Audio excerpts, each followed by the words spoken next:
The old billionaire's hand trembled so violently that his crystal glass shattered against the marble floor. "Where did you get that necklace?" His voice cracked like a man seeing a ghost. Lily Chen. 19 years old, wearing clothes from a thrift store and shoes held together with tape, stepped back in fear. She had only come to deliver flowers. She had only wanted to earn $20. "It was my mother's," she whispered. The billionaire Richard Blackwell, 73 years old, owner of half of Boston's skyline, collapsed into his chair. Tears streamed down his face. "Your mother?" he choked. "What was her name?" "Margaret. Margaret Chen. She died when I was 7. Richard Blackwell began to sob. "Margaret didn't die. I've been searching for her for 25 years. Before we continue this incredible story, please subscribe to my channel and stay until the end. Comment below which city you're watching from. I want to see how far this story travels. Lily Chen had never been inside a house with more than 3 rooms. She stood at the service entrance of the Blackwell estate, clutching an enormous arrangement of white roses that cost more than her monthly rent. Her fingers were numb from the February cold. Her coat, her mother's old coat 20 years out of fashion, did nothing against the Boston wind. She pressed the intercom button. Her stomach growled. She had skipped breakfast again. And lunch. Dinner last night had been half a can of soup. "Delivery for Mr. Blackwell," she said. A voice crackled back. "Use the front entrance. Mr. Blackwell specifically requested it." Lily frowned. "I'm sorry, did you say front entrance?" "That's correct. Mr. Blackwell wants you to come through the main door." "But I'm just delivering flowers." "Those are the instructions, miss." Lily pulled the phone from her pocket and checked her work app. The order was strange. Someone had paid triple the delivery fee. Someone had requested her by name. Someone had typed in the special instructions, "Send Lily Chen, no one else." Her hands started shaking, and it wasn't from the cold. She walked around the massive building, her worn shoes crunching on gravel. When she reached the front steps, she stopped breathing. The door was already open. An elderly butler stood waiting. "Miss Chen," he asked, "how do you know my name?" The butler's face showed nothing. "Please, follow me. I'd rather just leave the flowers here." "I'm afraid that's not possible. Mr. Blackwell insists." Lily's heart pounded. Every instinct screamed at her to run. But $20 was $20. $20 meant dinner for 3 days. $20 meant keeping the heat on for another week. She followed the butler inside. Her mother's voice echoed in her memory. Words spoken on her deathbed 12 years ago. "Lily, promise me something. Promise me you'll never trust rich people. They take everything. They destroy everything. Promise me." "I promise, Mama." She had kept that promise for 19 years, and now she was walking into the largest mansion in Boston. They moved through a hallway lined with paintings. Lily kept her eyes forward, afraid to look, afraid to want, afraid to feel anything at all. Then she stopped. Her feet refused to move. On the wall in a golden frame was a face she knew better than her own. Her mother. Young, beautiful, wearing a white dress Lily had never seen, smiling in a way Lily had never witnessed. "That's impossible," Lily breathed. The butler turned. "Miss Chen, is something wrong?" "That woman. In the photograph. Who is she?" "That is Mrs. Eleanor Blackwell, Mr. Blackwell's late wife." The flowers slipped from Lily's hands. White petals scattered across the polished floor like snow. Like the snow that had fallen the night her mother died. "No," Lily said. "No, that's wrong. That's my mother, Margaret Chen. She was a waitress. She lived in a 1-bedroom apartment. She died when I was 7. The butler's composure cracked. "I beg your pardon. That's my mother." A door opened at the end of the hallway. The sound of wheels on marble. An old man in a wheelchair rolled toward them, pushed by a nurse in white. He was thin, fragile, clearly dying. But his eyes were alive, burning, fixed on Lily with an intensity that made her want to scream. "Leave us," he commanded. The butler and nurse disappeared instantly. Richard Blackwell rolled closer. His breathing was labored. His hands trembled on the armrests. "You're wearing her necklace," he said. Lily's hand flew to her throat. The small jade pendant. The only thing her mother had left her. The only thing she had refused to sell, no matter how hungry she got. "My mother gave this to me. I gave that to Eleanor on our wedding night. June 14th, 1997. I had it made specially in Hong Kong. There's an inscription on the back. Forever yours are." Lily unclasped the necklace with shaking hands. She turned it over. "Forever yours are." The room spun. She grabbed the wall to steady herself. "Who are you?" she demanded. "What is this? Some kind of sick joke?" "You're her daughter," Richard said. It wasn't a question. "My God, you have Eleanor's eyes. You have her chin. You even stand the way she stood. Her name was Margaret. Her name was Eleanor. Eleanor Blackwell, my wife. The only woman I ever loved." Richard's voice broke on the last word. "She was pregnant when she disappeared," he whispered. "I never knew. 25 years I've been searching. 25 years I've spent millions of dollars, hired investigators on every continent, followed every lead, chased every shadow. And she was here. She was here in Boston the whole time, raising my child, dying in poverty, while I lived in this house, while I slept in that bed, while I ate at that table." Tears rolled down his weathered face. "How?" he asked. "How did she die?" Lily's throat tightened. The question she hated most. The memory she buried deepest. "Cancer," she said. "That's what she told me. She said she had cancer." "You don't believe that?" "I didn't. Not anymore." "Tell me." Lily closed her eyes. She was 7 years old again, holding her mother's hand in a hospital room that smelled like bleach and death. "Mama, don't leave me." "I have to go, baby. But I'll always be with you. Always." "I don't want you to go." "Lily, listen to me. Listen carefully. You're going to grow up strong. You're going to survive.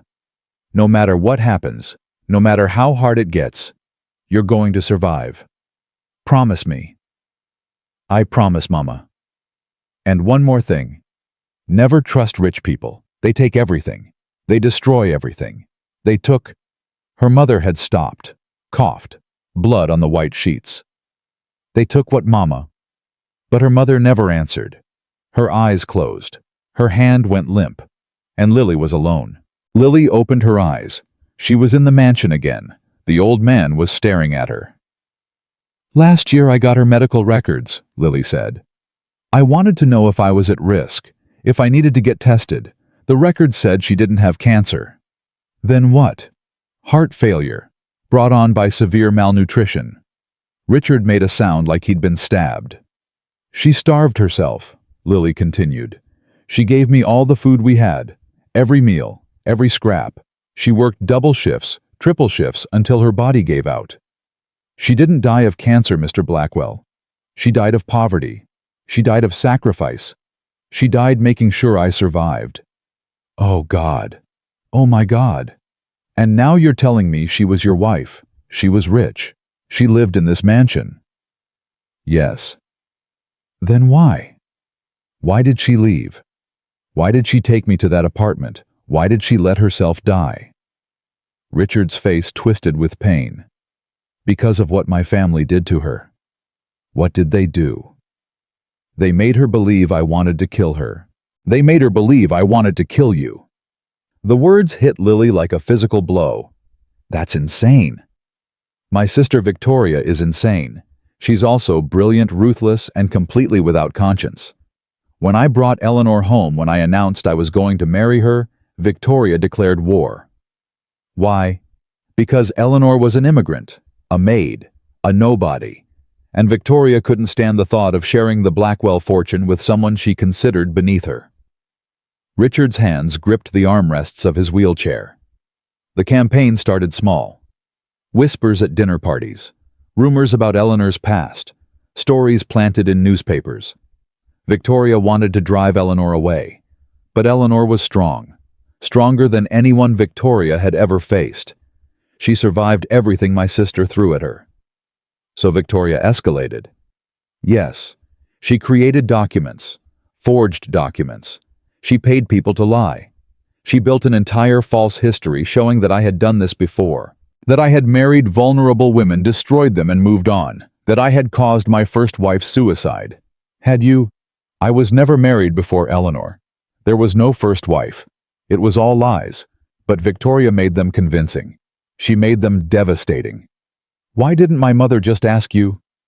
She tried. The night she found those documents, she tried to call me, but I wasn't there. Victoria had arranged for me to be called away, a fake emergency, at one of our factories in Texas. I was on a plane when Eleanor discovered the lies. I was on a plane when Victoria went to her room and told her the final truth. What truth? Richard's voice dropped to a whisper. Victoria told Eleanor that I knew she was pregnant, that I had always known, that I had already made arrangements. An accident would happen. Eleanor and the baby would die.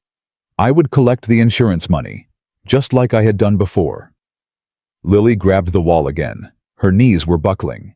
My mother believed that she had documents. She had testimony. She had my own sister looking her in the eyes and telling her that the man she loved was a murderer. What was she supposed to believe? She should have waited. She should have asked you. She was terrified, Lily. She was pregnant and terrified and completely alone.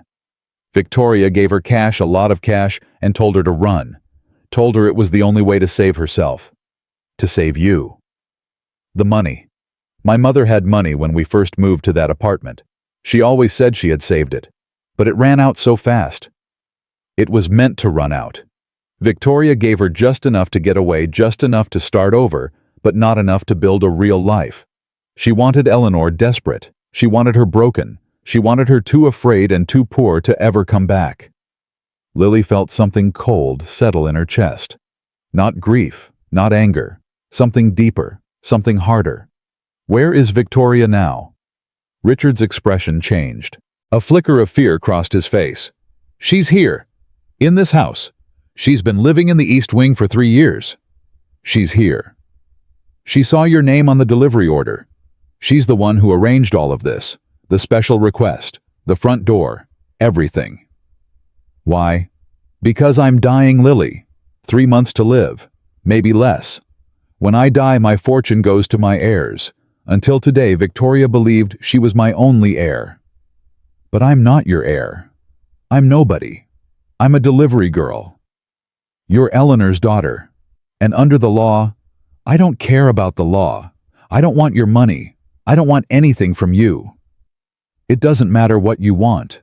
What matters is what Victoria believes. And she believes you're a threat to everything she's spent 50 years scheming for. Footsteps echoed from the hallway behind Lily. She turned. A woman approached. 70 years old, maybe more, but moving like a predator. Silver hair perfectly styled. Clothes that cost more than Lily earned in a year. A smile that held no warmth at all.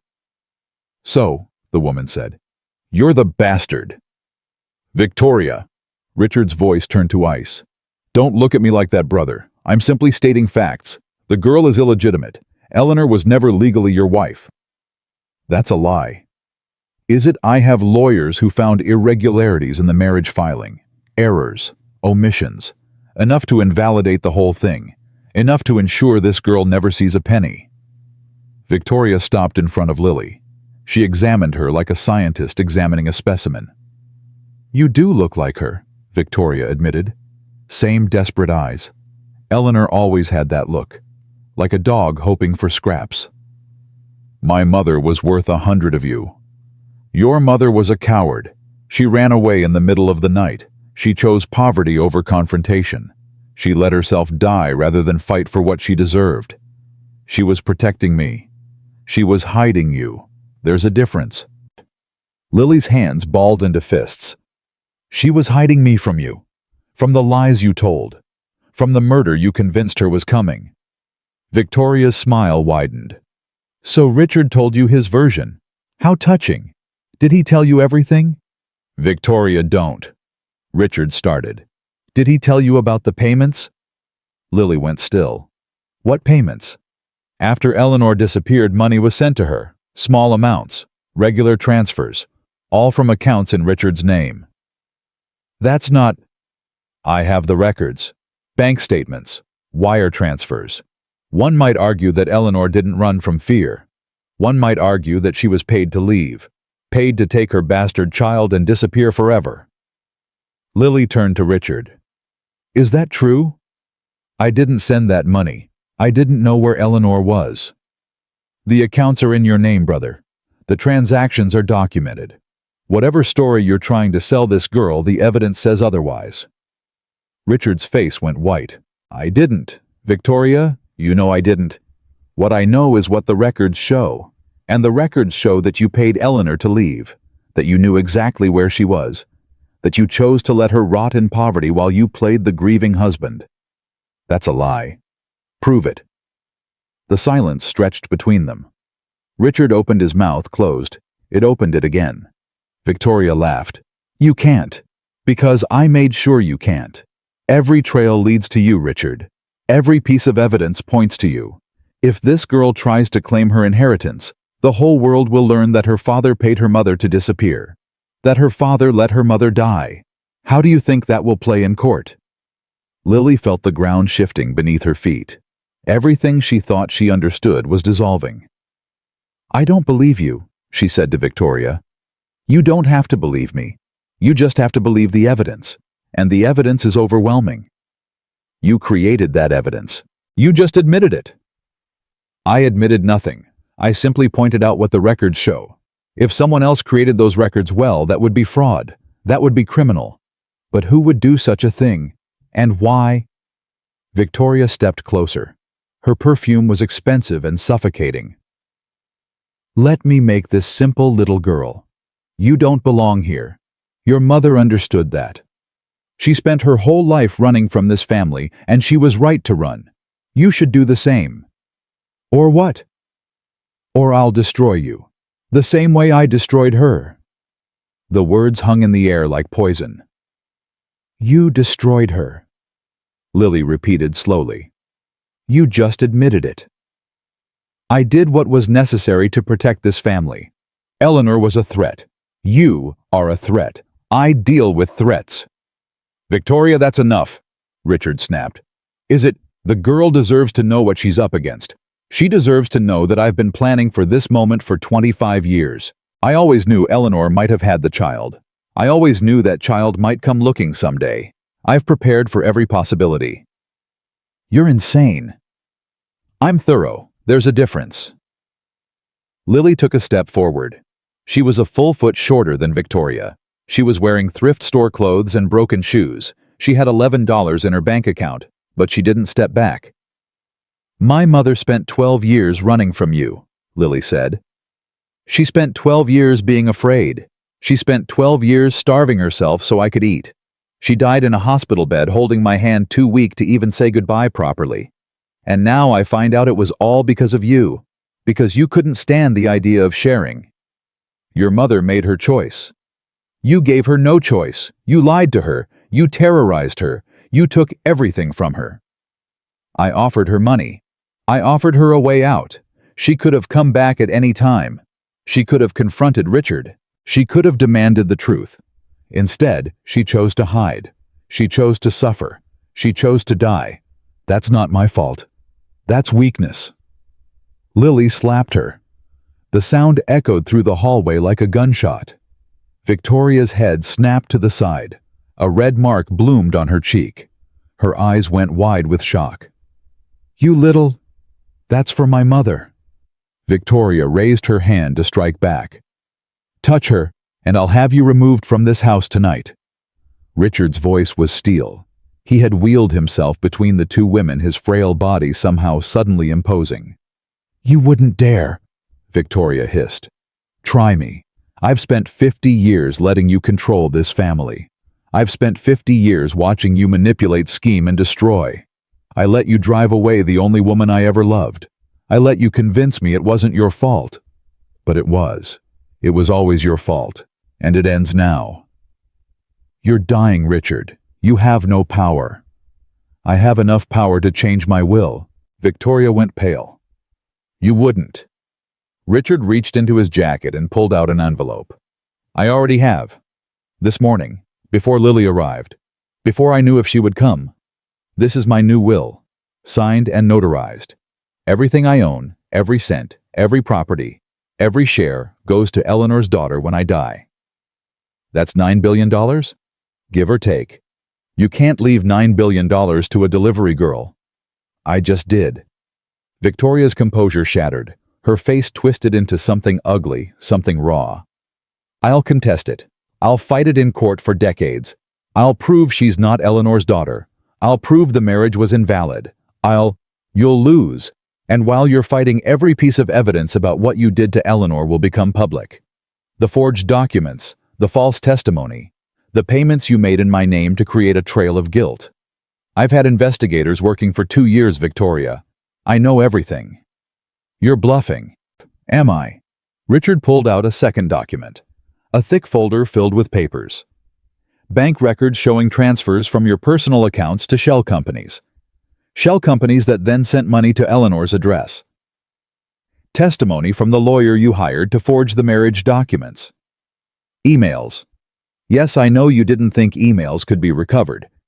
But you were wrong. Emails discussing how to make me look guilty if Eleanor ever came back.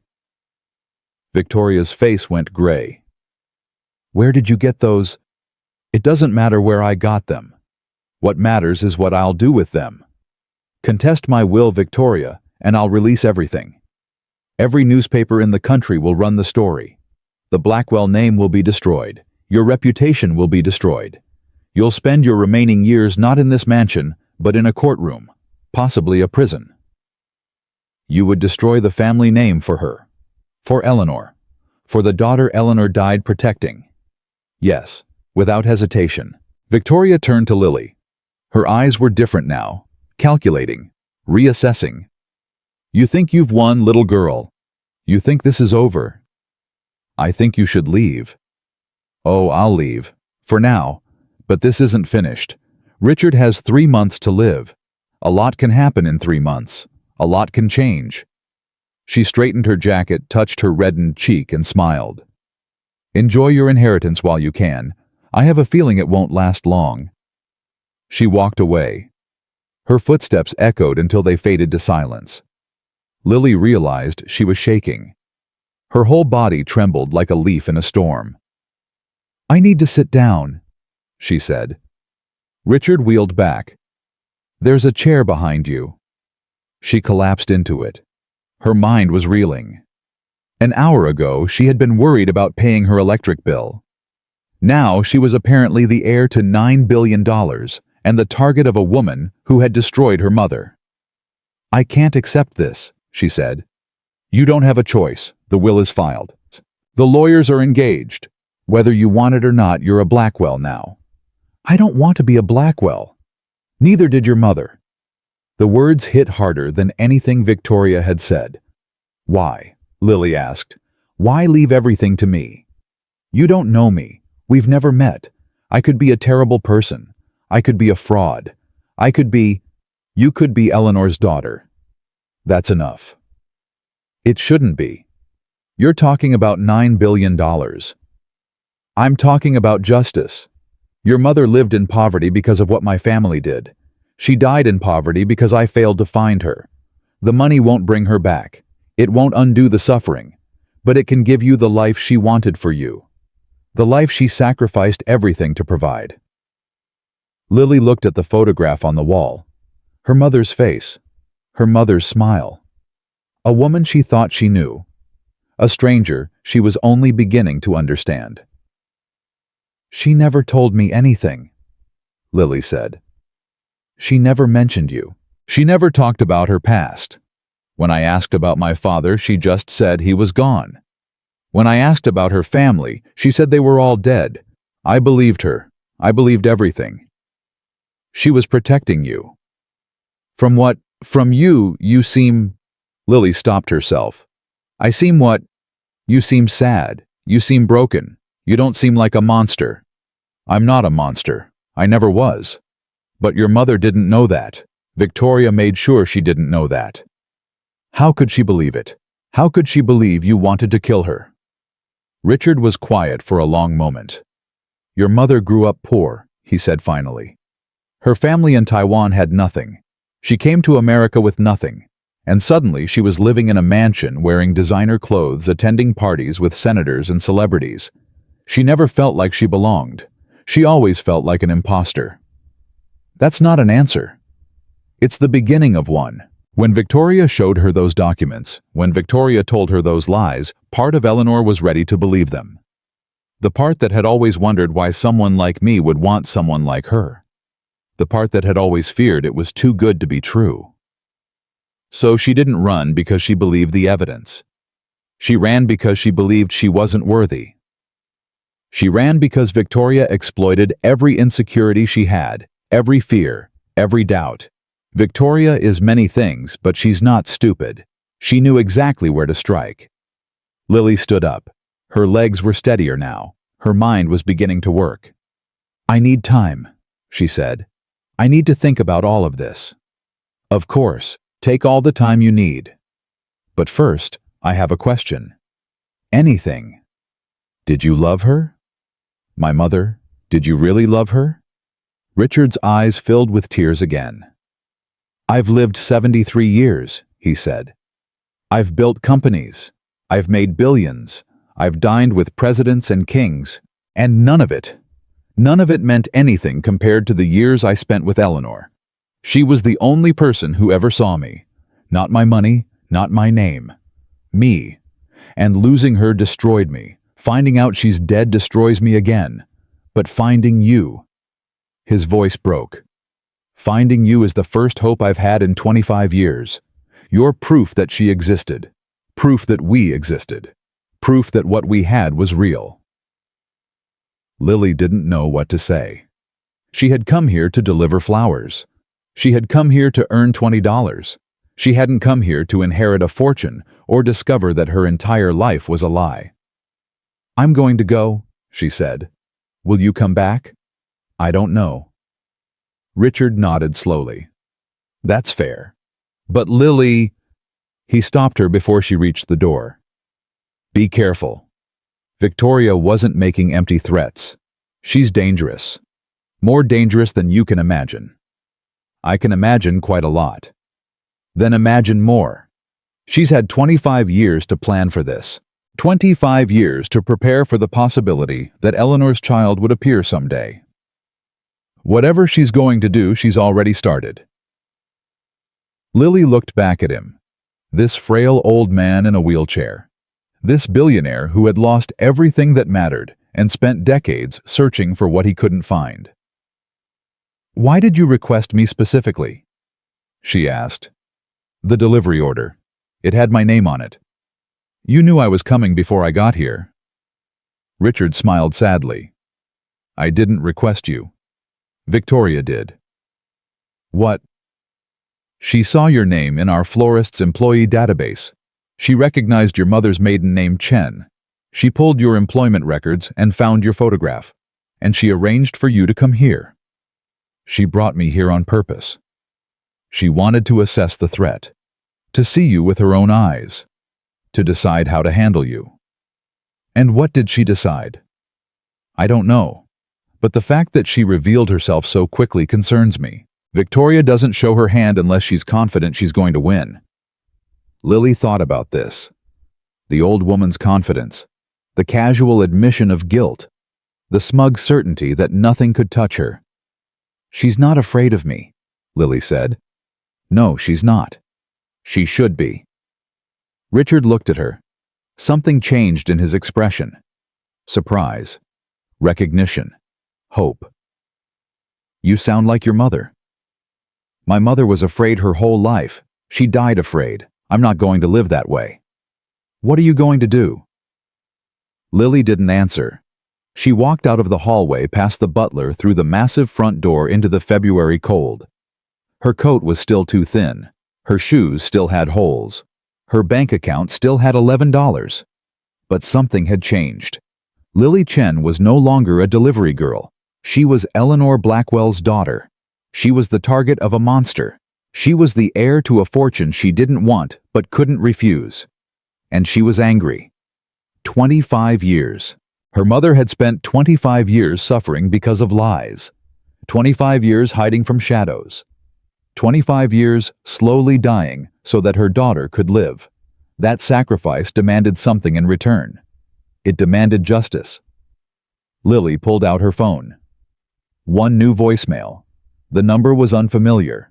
The area code was local. She pressed play. A woman's voice, not Victoria's someone younger, spoke urgently. "Miss Chen, my name is Grace Thompson. I worked for your mother, not Margaret Chen, Eleanor Blackwell. I was her personal assistant before she disappeared. I know things about the night she left, things no one else knows, things that could change everything. Please call me back. Before Victoria finds out I've contacted you, please." The message ended. Lily stood in the cold, her breath forming clouds, her heart pounding. Another piece of the puzzle. Another person who knew the truth. Another chance to understand what really happened. But also, another danger. If Victoria found out about this woman, Lily's phone buzzed. A text message from an unknown number. "I see you, Miss Chen. I know where you live. I know where you work. I know everything about you. This is your only warning. Walk away from the Blackwell fortune. Forget what you learned today, or I will make sure you end up exactly like your mother." Lily stared at the screen. Her hands weren't shaking anymore. She typed a response. 3 words. "Come and try." She hit send. Then she called Grace Thompson's number. The phone rang once, twice, 3 times. "Hello." The voice was nervous, frightened. "This is Lily Chen. You knew my mother, and you're going to tell me everything." Grace Thompson answered on the 4th ring. "Miss Chen." Her voice trembled. "Thank God. I wasn't sure you'd call." "Start talking. You have 5 minutes." "Not on the phone. Victoria has people everywhere. She monitors everything. We need to meet in person." Lily checked her watch. 4:47 p.m. The sun was already setting. "Where?" "There's a diner on Harrison Street, Molly's. It's small, always crowded, hard to watch." "Can you be there in an hour?" "I'll be there in 30 minutes. "Miss Chen." "Lily, please be careful. If Victoria knows I contacted you." "She doesn't know. Not yet." "You can't be sure of that." "Then we'd better move fast." Lily hung up and started walking. Her car was 3 blocks away, a 15-year-old Honda that barely ran, parked on a side street because she couldn't afford the meter. She moved quickly, her eyes scanning every face, every vehicle, every shadow. Victoria's text burned in her mind. "I know where you live. I know where you work. I know everything about you." The old woman wasn't bluffing. Lily was certain of that. Someone with $9 billion at stake didn't make idle threats. Someone who had destroyed her mother wouldn't hesitate to destroy her. But Lily had something her mother never had. She had nothing left to lose. Her phone buzzed again. Another text from the unknown number. "I warned you." Lily's heart hammered. She walked faster. 2 blocks to her car. 1 block. She could see it now, the faded blue paint, the dented bumper. A man stood beside it. He was big, broad shoulders, dark suit, hands folded in front of him like a bouncer at a club. He wasn't pretending to be casual. He was waiting for her. Lily stopped. The man looked up. Their eyes met. "Miss Chen?" His voice was flat, professional. "Mrs. Victoria Blackwell would like a word." "I already spoke to Victoria. I'm not interested in speaking to her again." "I'm afraid I have to insist." "And I'm afraid I have to decline." The man took a step toward her. "This isn't a request." Lily's mind raced. She was alone on a side street. No witnesses. No help. This man was twice her size and clearly trained. But she had grown up in neighborhoods where weakness meant death. She had learned to read danger, to calculate odds, to know when to fight and when to run. This was a time to run. She turned and sprinted. "Stop!" the man shouted. She didn't stop. She ran harder than she had ever run in her life, her broken shoes slapping against pavement, her lungs burning in the cold air. She turned a corner, then another, weaving through alleys she knew from years of walking these streets. Behind her, footsteps pounded, getting closer. She burst onto a main road. Traffic, people, witnesses. The footsteps stopped. Lily ducked into a convenience store, gasping for breath. She pressed herself against the window and watched the street. The man appeared at the corner. He scanned the crowd, his eyes cold and methodical. For a long moment, he stared directly at the store. Then he pulled out his phone, spoke briefly, and walked away. Lily's hands were shaking. Her whole body was shaking. Victoria wasn't waiting 3 months. Victoria was moving now. She pulled out her phone and called Grace Thompson again. "Change of plans. I need somewhere safer than a diner. Victoria already sent someone after me." Grace's voice pitched with fear. "Already, my God, she's faster than I thought." "Where can we meet?" A pause. "My sister's apartment. It's in Dorchester. Victoria doesn't know about it. I don't think she knows about it." "Text me the address. I'll be there within the hour." "Lily, be careful, please." "I'm done being careful." 43 minutes later, Lily stood outside a brick apartment building that had seen better decades. She had taken 2 buses and walked the last mile, checking constantly for anyone following. Her feet ached, her stomach growled. She hadn't eaten since yesterday. None of that mattered. She buzzed the intercom. A voice crackled through. "3rd floor, door on the left." She climbed the stairs. Each step felt heavy with anticipation. This woman, Grace Thompson, claimed to know things about her mother, things that could change everything. Or she could be lying. She could be working for Victoria. This could be a trap. Lily knocked anyway. The door opened immediately. A woman stood there, maybe 60 years old, thin, nervous, with gray hair pulled back in a tight bun. Her eyes were red as if she had been crying. "You look just like her," Grace whispered. "My God, you look just like Eleanor." "Everyone keeps saying that. Let me in." Grace stepped aside. The apartment was small, cluttered, filled with old furniture and older photographs. Lily noticed a cross on the wall. A Bible on the coffee table. "Sit down," Grace said. "Please. Can I get you something, tea, water?" "Answers. That's all I want." Grace nodded slowly. She sat across from Lily, her hands clasped tightly in her lap. "Where do I start?" "The night my mother disappeared. What happened?" Grace took a deep breath. "I was Eleanor's personal assistant. I handled her schedule, her correspondence, her private affairs. We were close, closer than employer and employee. She trusted me." "Did she tell you she was pregnant?" "Yes. She was so happy. She and Richard had been trying for years. When she finally got pregnant, she cried for an hour straight. Happy tears. She called it a miracle." Lily felt a pain in her chest. A sharp, unexpected grief for a happiness she had never known existed. What happened that night? "Victoria came to Eleanor's room. I was there. I heard everything through the door." "You were eavesdropping." "I was worried. Victoria had been circling Eleanor for weeks, like a vulture. I knew something was coming. I just didn't know what." Grace's voice dropped. "Victoria brought documents, photographs, bank statements. She laid them out on Eleanor's bed like evidence at a trial. She said Richard had done this before, married women, destroyed them, collected insurance money." "That's what Richard told me." "Richard only knows part of it. He doesn't know what Victoria said next." Lily leaned forward. "What did she say?" "She told Eleanor that Richard knew about the baby, that he had always known, that he had already hired someone to arrange an accident, that Eleanor and the baby would be dead within a week. My mother believed that." She was terrified. She was crying. She kept saying, "It can't be true. It can't be true." But Victoria was so calm, so convincing. She had an answer for every question. She had evidence for every claim. Forged evidence. I didn't know that then. I believed it too. Victoria was that good. Grace's eyes filled with tears. What happened next?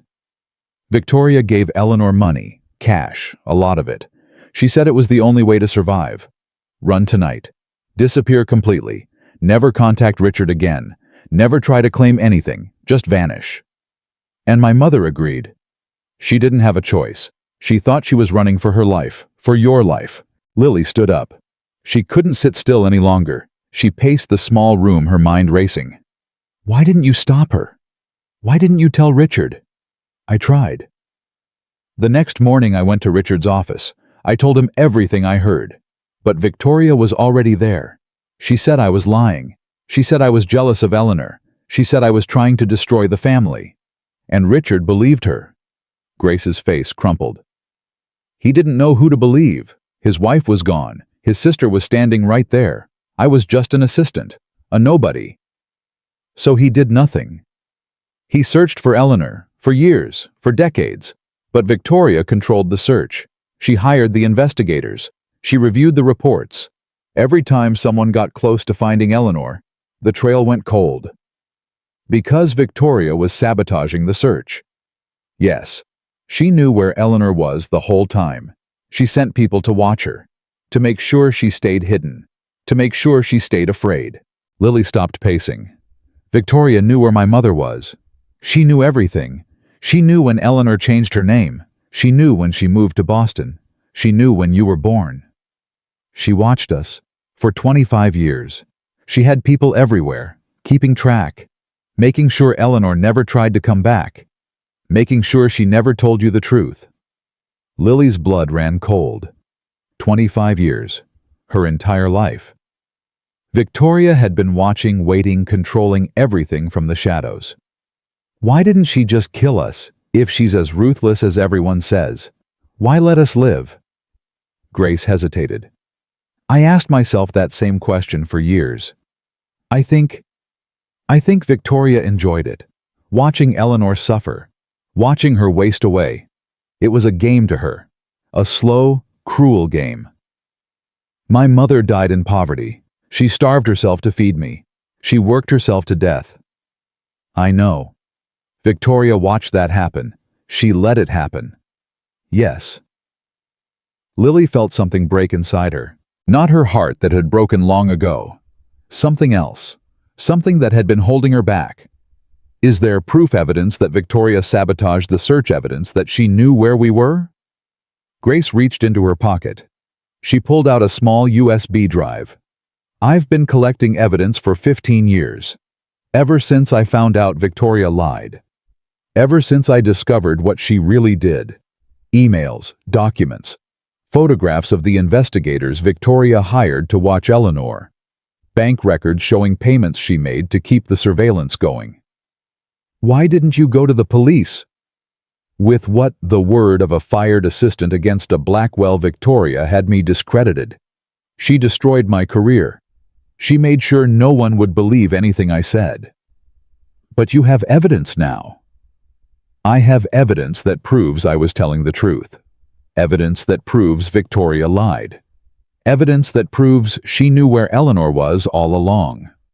Grace pressed the USB drive into Lily's hand. Take it. Use it. Do what I couldn't do. Lily stared at the small device. This tiny piece of plastic contained the proof she needed. The weapon she could use against Victoria. Why give this to me? Why now, after all these years? Because Richard is dying. Because Victoria is making her move. And because you're Eleanor's daughter. You deserve to know the truth. You deserve justice. Justice won't bring my mother back. No, but it can destroy the woman who killed her. Lily closed her fist around the USB drive.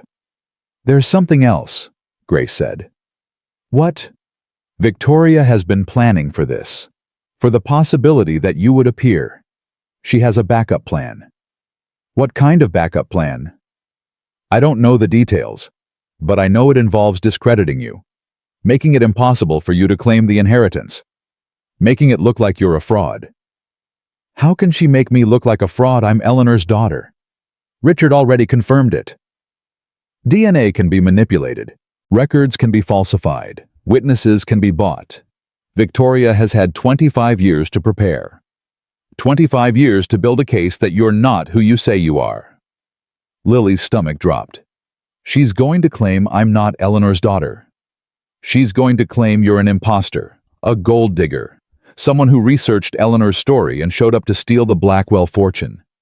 But that's insane. I didn't know anything about Eleanor until today. It doesn't matter what's true. It matters what can be proven, and Victoria is very good at proving things that aren't true. Before Lily could respond, Grace's phone buzzed. She looked at the screen and went pale. What is it? A text from my old colleague at Blackwell headquarters. Victoria just called an emergency board meeting. Tomorrow morning, she's going to announce something. What? I don't know, but whatever it is, it can't be good. Lily stood up. I need to go back to the mansion. I need to talk to Richard. It's too late. Visiting hours ended an hour ago. The estate is locked down for the night. Then I'll go tomorrow, first thing in the morning. Lily, wait. Grace grabbed her arm. There's one more thing. Something I've never told anyone. What? Grace's voice dropped to a whisper. The night Eleanor disappeared, she left something behind. Something Victoria never found. Something she hid in the mansion. What did she hide? A letter. For Richard. Explaining everything, why she was leaving, what she believed, what she hoped he would understand someday. She gave it to me. Told me to hide it somewhere Victoria would never look. Lily's heart pounded. Where? In the chapel. There's a small chapel on the Blackwell estate. Victoria never goes there. She hasn't set foot in it for 40 years. The letter is still there. As far as I know, I never went back to check. I was too afraid. What does the letter say? I never read it. Eleanor sealed it. She made me promise not to open it. She said it was for Richard's eyes only. Or... Grace paused. Or for her child if Richard was already gone. Lily's breath caught. A letter from her mother. Written 25 years ago. Hidden in a chapel waiting to be found. I need to get that letter. The estate is heavily guarded. Victoria's people are everywhere. I don't care. You could get arrested, or worse. My mother spent 25 years hiding. 25 years being afraid. I'm not going to hide. I'm not going to be afraid. If there's a letter in that chapel, I'm going to find it. Grace looked at her with something like admiration. And something like fear. You really are Eleanor's daughter. No. I'm what Eleanor might have been if Victoria hadn't destroyed her. Lily moved toward the door. Then she stopped. Grace.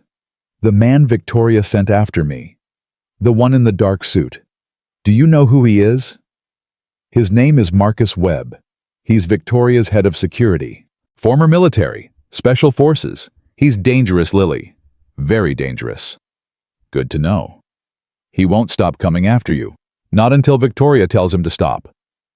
Then I'll have to move faster than him. She opened the door.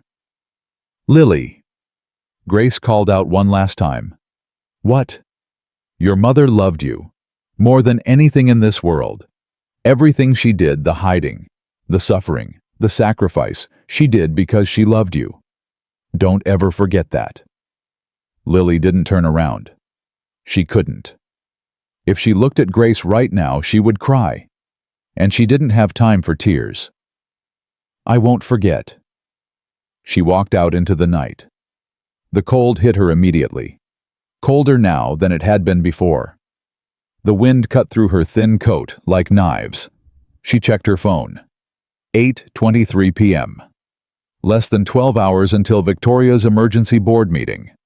Less than 12 hours to find that letter to expose Victoria's lies to claim what was rightfully hers. Her phone buzzed. Another text. This one was from a number she recognized. The florist shop. Her boss. You're fired. Don't bother coming back. Lily stared at the message. 12 hours ago, losing this job would have destroyed her. It was her only income, her only way to pay rent, buy food, survive. Now it barely registered. Victoria was already moving against her, cutting off her resources, isolating her, preparing the ground for whatever came next. Fine. Let her. Lily had the USB drive. She had Grace's information. She had a letter hidden in a chapel. And she had something Victoria didn't expect. She had her mother's strength, the strength Eleanor had kept hidden for 25 years, the strength she had passed on to her daughter without ever knowing it. Lily started walking toward the bus stop. She had work to do. Her phone rang. Unknown number. She answered. "Hello? Miss Chen." A man's voice, deep, controlled. "This is Marcus Webb." Lily's blood went cold. "What do you want?" "I want to offer you some advice, free of charge." "I don't need your advice. You need it more than you know. Mrs. Blackwell has given you until midnight to reconsider your position. After midnight, the offer is withdrawn, and things become much more difficult." "Is that a threat?" "It's a promise. Mrs. Blackwell doesn't make threats." "Neither do I. Tell Victoria I'll see her at the board meeting tomorrow, and I'll have a few surprises of my own." A pause on the other end of the line. "You're making a mistake, Miss Chen." "I've been making mistakes my whole life. I'm still here." "Your mother made mistakes too. Look where that got her." The words hit like a punch to the gut. Lily's hand tightened on the phone. "Don't ever mention my mother again." "Or what?" "Or I'll make sure you regret it. That's not a threat either, Mr. Webb. That's a promise." She hung up before he could respond. Her hands were shaking again, but not from fear, from anger. Victoria wanted to play games. Fine, let's play. The bus arrived. Lily climbed on, found a seat in the back, and pulled out the USB drive Grace had given her. She needed to see what was on it. She needed to understand exactly what weapons she had. But she didn't have a computer. Her laptop had died 6 months ago, and she couldn't afford to replace it. She thought for a moment. Then she pulled out her phone and opened her contacts. There was one person who might help. One person from her old life before she dropped out of college, before everything fell apart. Danny Kim, computer science major, hacker, the smartest person she had ever met. She hadn't spoken to him in 2 years. Not since she left school. Not since she pushed everyone away because she couldn't afford to be around people who were succeeding while she was failing. She typed a text message. "Danny, it's Lily. I need your help. It's urgent. Life or death." She hit send. The response came 30 seconds later. Lily Chen. "Holy shit. Where have you been? What's going on?" "I'll explain everything. Can I come over tonight?" "Yeah, of course. Same address. Are you okay?" "Not yet, but I will be." She changed buses at the next stop, heading toward Cambridge, toward Danny, toward the next piece of the puzzle. Behind her, she didn't notice the black sedan that had been following since Dorchester. She didn't notice Marcus Webb in the driver's seat speaking quietly into his phone. "She's heading to Cambridge. I have the address. What do you want me to do?" And in the Blackwell mansion, Victoria Blackwell listened to his report and smiled. "Let her go," Victoria said. "Let her think she's making progress. The more confident she becomes, the harder she'll fall. And if she finds something useful, she won't find anything I haven't already prepared for. Every piece of evidence, every witness, every path she could possibly take, I've anticipated all of it. This girl thinks she's fighting back. She doesn't realize she's walking into a trap I set 25 years ago. What about the emergency board meeting? Everything is ready. Tomorrow morning, Lily Chen will discover that being Eleanor's daughter isn't enough, not nearly enough." Victoria hung up and turned to look out her window at the lights of Boston. Somewhere out there, a 19-year-old girl was running around thinking she could bring down a Blackwell. How adorable. How naive. How very much like her mother. Victoria remembered Eleanor. The way she looked on her wedding day. The way she smiled at Richard like he was the sun. The way she made everyone believe she actually belonged. But she hadn't belonged. She had been an intruder, a threat, a disease that needed to be cut out before it spread. Victoria had cut her out. Slowly, methodically, completely. And now the daughter was making the same mistake the mother had made, thinking she could win, thinking she could survive. Victoria smiled again and reached for her wine glass. Tomorrow would be interesting. Tomorrow would be the beginning of the end. Danny Kim opened his door at 9:47 p.m. and stared at Lily like he was seeing a ghost. "Jesus Christ," he said. "You look terrible." "Thanks. Can I come in?" Yeah, of course." He stepped aside, still staring. "Lily, what happened to you? You disappeared 2 years ago. No calls, no texts, nothing. I thought you were dead." "I almost was. Multiple times." She walked into his apartment. It was small, but warm, filled with computer equipment and takeout containers. The same Danny, the same mess. Some things never changed. "I need your help," she said. "I need you to look at something." "Look at what?" She pulled out the USB drive and held it up. "This. I need to know everything that's on it, tonight." Danny took the drive and examined it. "What is this?" "Evidence. Against someone very powerful. Someone who destroyed my family." "Lily, slow down. You're not making sense."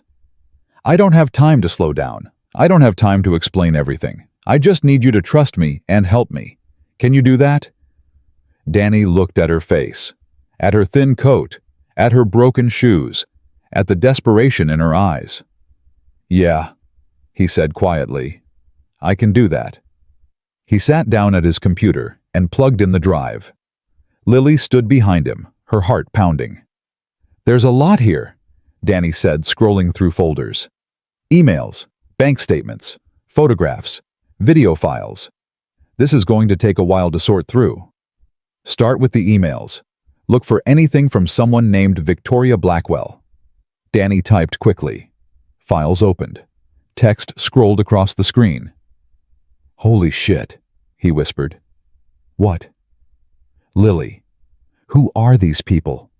These emails are talking about surveillance. Long-term surveillance. 25 years of tracking someone named Margaret Chen." Lily's throat tightened. "That's my mother." "Your mother? What the hell is going on?" "My mother wasn't who I thought she was. She was married to a billionaire. She ran away when she was pregnant with me, and the woman who made her run has been watching us ever since." Danny turned to look at her. "A billionaire, Lily? Are you serious?" "Richard Blackwell. Look him up." Danny opened a browser, typed. His eyes went wide. "Richard Blackwell, net worth $9 billion, owner of Blackwell Industries, one of the richest men in America." "He's my father." "What?" "I just found out today. I went to deliver flowers. I saw my mother's picture on the wall, and everything I thought I knew about my life turned out to be a lie." Danny stared at her for a long moment. Then he turned back to the computer. "Okay," he said. "Okay. Let's see what we've got." They worked through the files together. Email after email. Document after document. The picture that emerged was worse than Lily had imagined. Victoria had known everything. She had hired private investigators to track Eleanor from the moment she left the mansion. She had paid informants to report on her movements. She had monitored her bank accounts, her employment, her health. When Eleanor got sick, Victoria knew. When Eleanor started skipping meals to feed Lily, Victoria knew. When Eleanor lay dying in a hospital bed, Victoria had someone there, watching. "She let her die," Lily said. Her voice was hollow. "She watched my mother starve to death, and she did nothing." "Lily, she could have helped her. She could have told Richard where she was. She could have ended her suffering at any time. but she chose to watch. Danny pulled up another file, a video file dated 12 years ago. Do you want to see this? What is it? Security footage from a hospital. The timestamp matches the week your mother died. Lily's hands were shaking. Play it. The video showed a hospital corridor. A woman walked into frame, older, elegant, unmistakable. Victoria Blackwell. She stopped outside a room. She looked through the window for a long moment. Then she smiled, a small, satisfied smile, and walked away. Lily watched the video 3 times. Victoria had visited the hospital. She had looked at Eleanor through the window. She had watched her dying, and she had smiled. I'm going to destroy her, Lily said. How? I don't know yet, but I'm going to find a way. Danny's computer beeped. He looked at the screen and frowned. Lily, there's something else here. A folder labeled Insurance. What's in it? Danny opened the folder. His face went pale. It's about you. What do you mean, documents, fake documents, birth certificates, DNA test results, adoption papers, all of them designed to prove that you're not Eleanor's biological daughter. Lily grabbed the back of Danny's chair. What? According to these files, someone named Maria Santos gave birth to you in 1999. You were adopted by Margaret Chen when you were 2 years old. Eleanor Blackwell's real daughter died at birth. That's insane. That's completely insane. I know. But look at this. Danny pointed at the screen. These documents are professionally made. They have official stamps, registry numbers. They look completely authentic. Because Victoria created them. She's been preparing this for 25 years, just like Grace said. Who's Grace? Someone who worked for my mother. She warned me this would happen. She said Victoria would try to prove I'm a fraud. Danny leaned back in his chair. Lily, if Victoria presents these documents at the board meeting tomorrow, you're finished. It doesn't matter what evidence you have. It doesn't matter what the truth is. The legal battle alone would take years. There has to be a way to prove they're fake. There might be, but we'd need time. Forensic experts, resources. I don't have any of those things. Then what are you going to do? Lily thought about Grace's words. The letter, hidden in the chapel, written by her mother 25 years ago. There's something I need to find, she said. A letter. My mother wrote it the night she disappeared. She hid it in a chapel on the Blackwell estate. You're going to break into the Blackwell mansion. I'm going to find that letter. Lily, that's crazy. The place is probably surrounded by security. I don't care. You could get arrested or killed. I don't care. Danny stood up. Then I'm coming with you. No, this is my fight. It became my fight the second you walked through that door. You came to me for help. Let me help. Lily looked at him. This boy she had abandoned 2 years ago. This friend she had pushed away because she was too proud to admit she was drowning. Why? She asked. Why would you risk everything for me? Danny smiled sadly. Because you were the only person in college who treated me like a human being instead of a computer. Because when my mom died, you were the only one who showed up. Because you deserve better than what life has given you. Pick a reason. Lily felt tears burning behind her eyes. She blinked them back. Thank you, she whispered. Thank me after we survive this. Now let's figure out how to get into that estate. They spent the next hour planning. Danny pulled up satellite images of the Blackwell property. He hacked into the security company's database and found the patrol schedules. He identified gaps in coverage, blind spots in the camera network, possible entry points. By midnight, they had a plan. It was risky. It was probably stupid. But it was the only chance Lily had. The chapel is in the northeast corner of the property, Danny said. There's a service road that runs along the back. If we approach from there, we can avoid most of the cameras. What about guards? 2 on patrol. They do rounds every 30 minutes. There's a 10-minute window when both guards are on the opposite side of the estate. That's not much time. It's enough if we move fast. Lily checked her phone. 12:17 a.m. The board meeting was scheduled for 9:00 a.m. Less than 9 hours to find the letter, get back, and figure out how to use it. Let's go, she said. They took Danny's car, a beat-up Honda, even older than Lily's. They drove through empty streets past sleeping houses toward the part of Boston where old money lived behind high walls. At 1:23 a.m. they parked on a side road half a mile from the Blackwell estate. From here, we walk, Danny said. They moved through darkness, staying low, avoiding streetlights. The February cold bit through Lily's thin coat, but she barely noticed. Her entire focus was on what lay ahead. The service road was exactly where Danny said it would be. They followed it until the estate wall came into view. Cameras there, Danny whispered, pointing. And there, we have about 3 minutes before the next patrol comes around. Then we move now. They found a section of wall hidden by trees. Danny boosted Lily up, then climbed after her. They dropped into the estate grounds and froze, listening. Silence.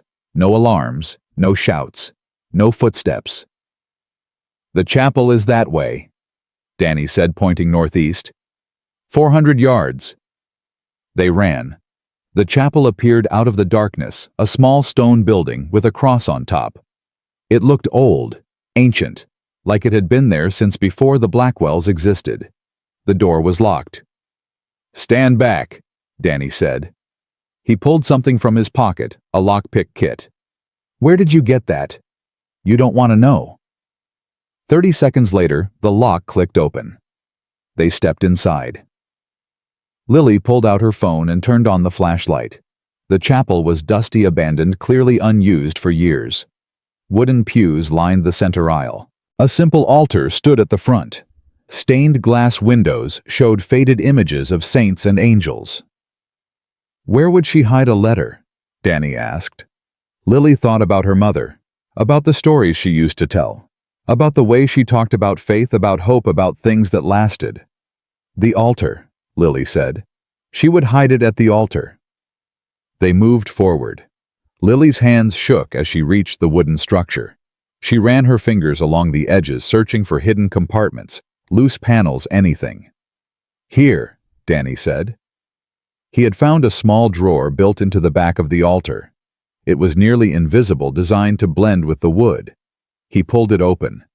Inside was an envelope, yellowed with age, sealed with wax. Lily's name was written on the front, in her mother's handwriting.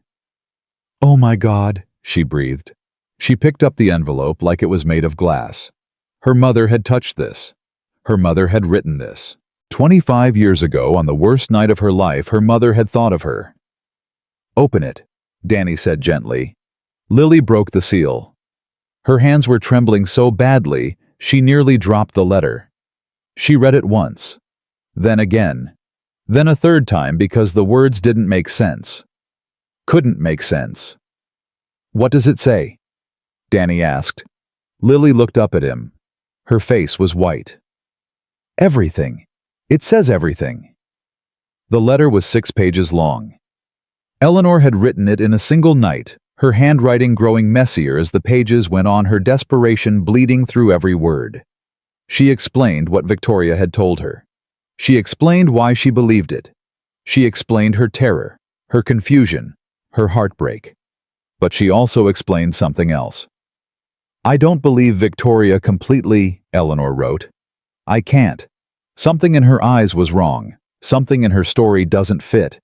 But I can't take the risk. Not with our child. Not with our baby. So I'm running. I'm running, and I'm hiding, and I'm praying that someday, somehow, the truth will come out.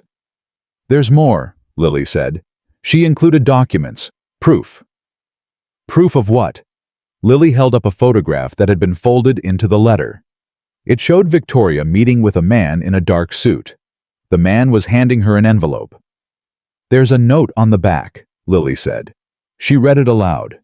This is the man Victoria hired to forge the documents. His name is James Hartley. He was a document specialist for the government before he turned criminal. I saw them meeting. I took this picture. It's the only proof I have that Victoria is lying." "That's not enough," Danny said. "A photograph of a meeting doesn't prove there's more." Lily pulled out another document. An original, not a copy. "This is the forged document Victoria showed her. The one about Richard's first wife. My mother kept it." Danny examined the document. "It looks real.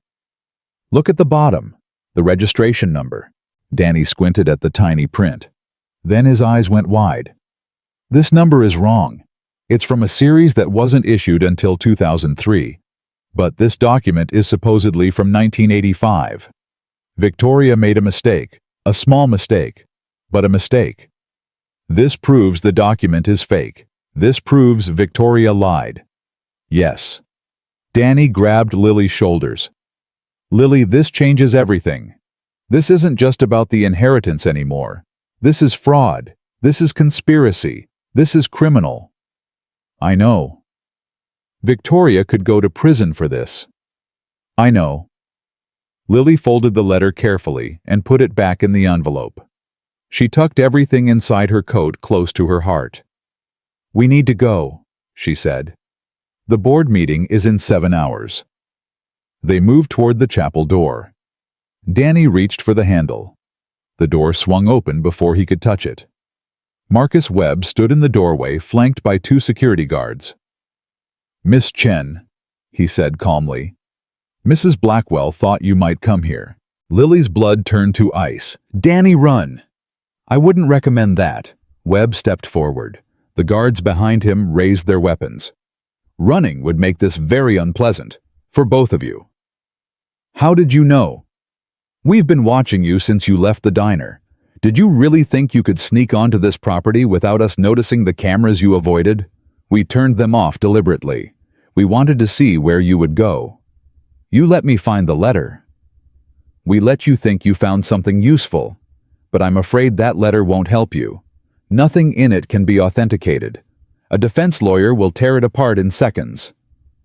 The forged document will be dismissed as a fabrication, something you created to support your fraudulent claim."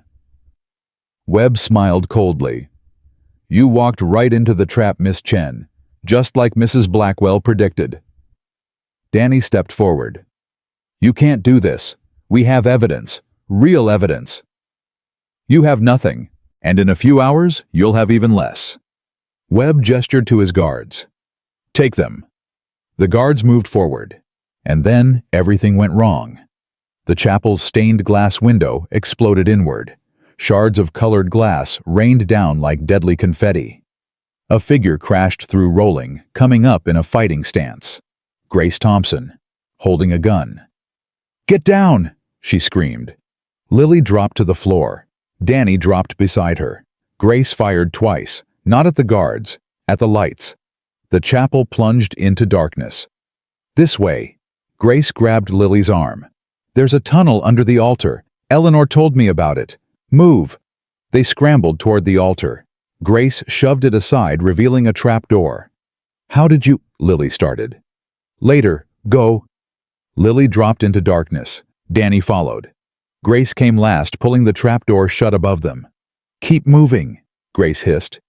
"The tunnel leads to the old groundskeeper's cottage. It's been abandoned for years. We can get out through there." They ran through blackness, their footsteps echoing off stone walls. Above them, Lily could hear shouts, the crash of the chapel door being kicked open. Webb's voice furious, ordering his men to search. "How did you know where we were?" Danny gasped as they ran. "I've been following Victoria's men. I knew she was expecting Lily to come for the letter. I've been waiting." "You could have warned us." "I didn't have time. They were already in position when you arrived." The tunnel ended at a rusted ladder. Grace climbed first, pushing open a hatch. Fresh air flooded down. They emerged into an abandoned building, dust and cobwebs everywhere. Through the broken windows, Lily could see the estate grounds. Flashlight beams swept back and forth. Dogs barked in the distance. "We need to move," Grace said. "They'll search the tunnel soon." "My car is half a mile away," Danny said. "Can we make it?" "We don't have a choice." They ran again. Through overgrown gardens, over a crumbling wall, through a patch of woods where branches clawed at their faces. Behind them, the barking grew louder. "They've got dogs!" Danny panted. "They're tracking us!" "Keep going," Grace ordered. "Don't stop!" Lily's lungs burned. Her legs screamed. Her thin coat caught on a branch and tore. But she didn't stop. She couldn't stop. The car appeared ahead. Danny's ancient Honda waiting where they left it. They threw themselves inside. Danny fumbled with the keys. His hands were shaking. "Start the car," Lily pleaded. "Start the damn car." The engine turned over. Coughed. Died. "Come on," Danny begged. "Come on, come on, come on." Flashlight beams appeared at the edge of the woods. Dogs burst through the undergrowth. The engine roared to life. Danny slammed the accelerator. The car lurched forward, tires spinning on gravel, then catching. They shot down the road as guards emerged behind them, shouting, reaching for weapons. No shots came. Either Webb had ordered them not to fire, or they didn't have a clear target. Lily looked back through the rear window. The estate was disappearing into darkness. She still had the letter. She still had the evidence. But Victoria knew she had it now. Victoria knew what she was planning. The trap had failed. But the war was just beginning. "Where do we go?" Danny asked, his voice shaking. Lily thought for a moment. There was only one place. Only one person who could help her now. "The hospital," she said. "Richard Blackwell. He needs to see this letter. He needs to know the truth." "It's 3 a.m. They won't let us in." "Then we'll find a way." Grace leaned forward from the back seat. "Lily, there's something I need to tell you. Something I should have told you earlier." "What?" "Richard Blackwell isn't at the mansion. He checked into Massachusetts General yesterday. His condition is deteriorating. The doctors say he might not survive the week." Lily's heart dropped. "He's dying." Faster than anyone expected. Victoria knows. That's why she called the emergency board meeting. She's going to try to have him declared incompetent, to invalidate the new will before he dies. She can do that. With the right doctors, the right lawyers, the right judges. Victoria can do anything. Lily gripped the letter against her chest. Time was running out. For Richard, for her, for any hope of justice. "Drive faster," she told Danny. He pressed the accelerator to the floor. They had less than 6 hours to save everything. Massachusetts General Hospital loomed against the dark sky at 3:47 a.m. Danny pulled the car into the emergency parking lot, tires screeching. "How do we get in?" he asked. "Visiting hours don't start until 8. "We don't wait until 8. Lily was already opening her door. "Grace, which floor is Richard on?" "7th, private wing. But Lily, there will be security. Victoria's people." "Then we go through them." They entered through the emergency room. Nurses rushed past, too busy with trauma cases to notice 3 exhausted people walking with purpose. Lily kept her head down, her coat pulled tight around the letter hidden inside. "Elevators this way," Grace whispered. They moved through corridors that smelled of antiseptic and fear. A security guard stood near the elevator bank, checking his phone. "Wait," Danny said. He pulled out his wallet and approached the guard. "Excuse me, I think I dropped my insurance card somewhere on this floor. Have you seen it?" The guard looked up, annoyed. "Sir, you need to check with the front desk. It's really important.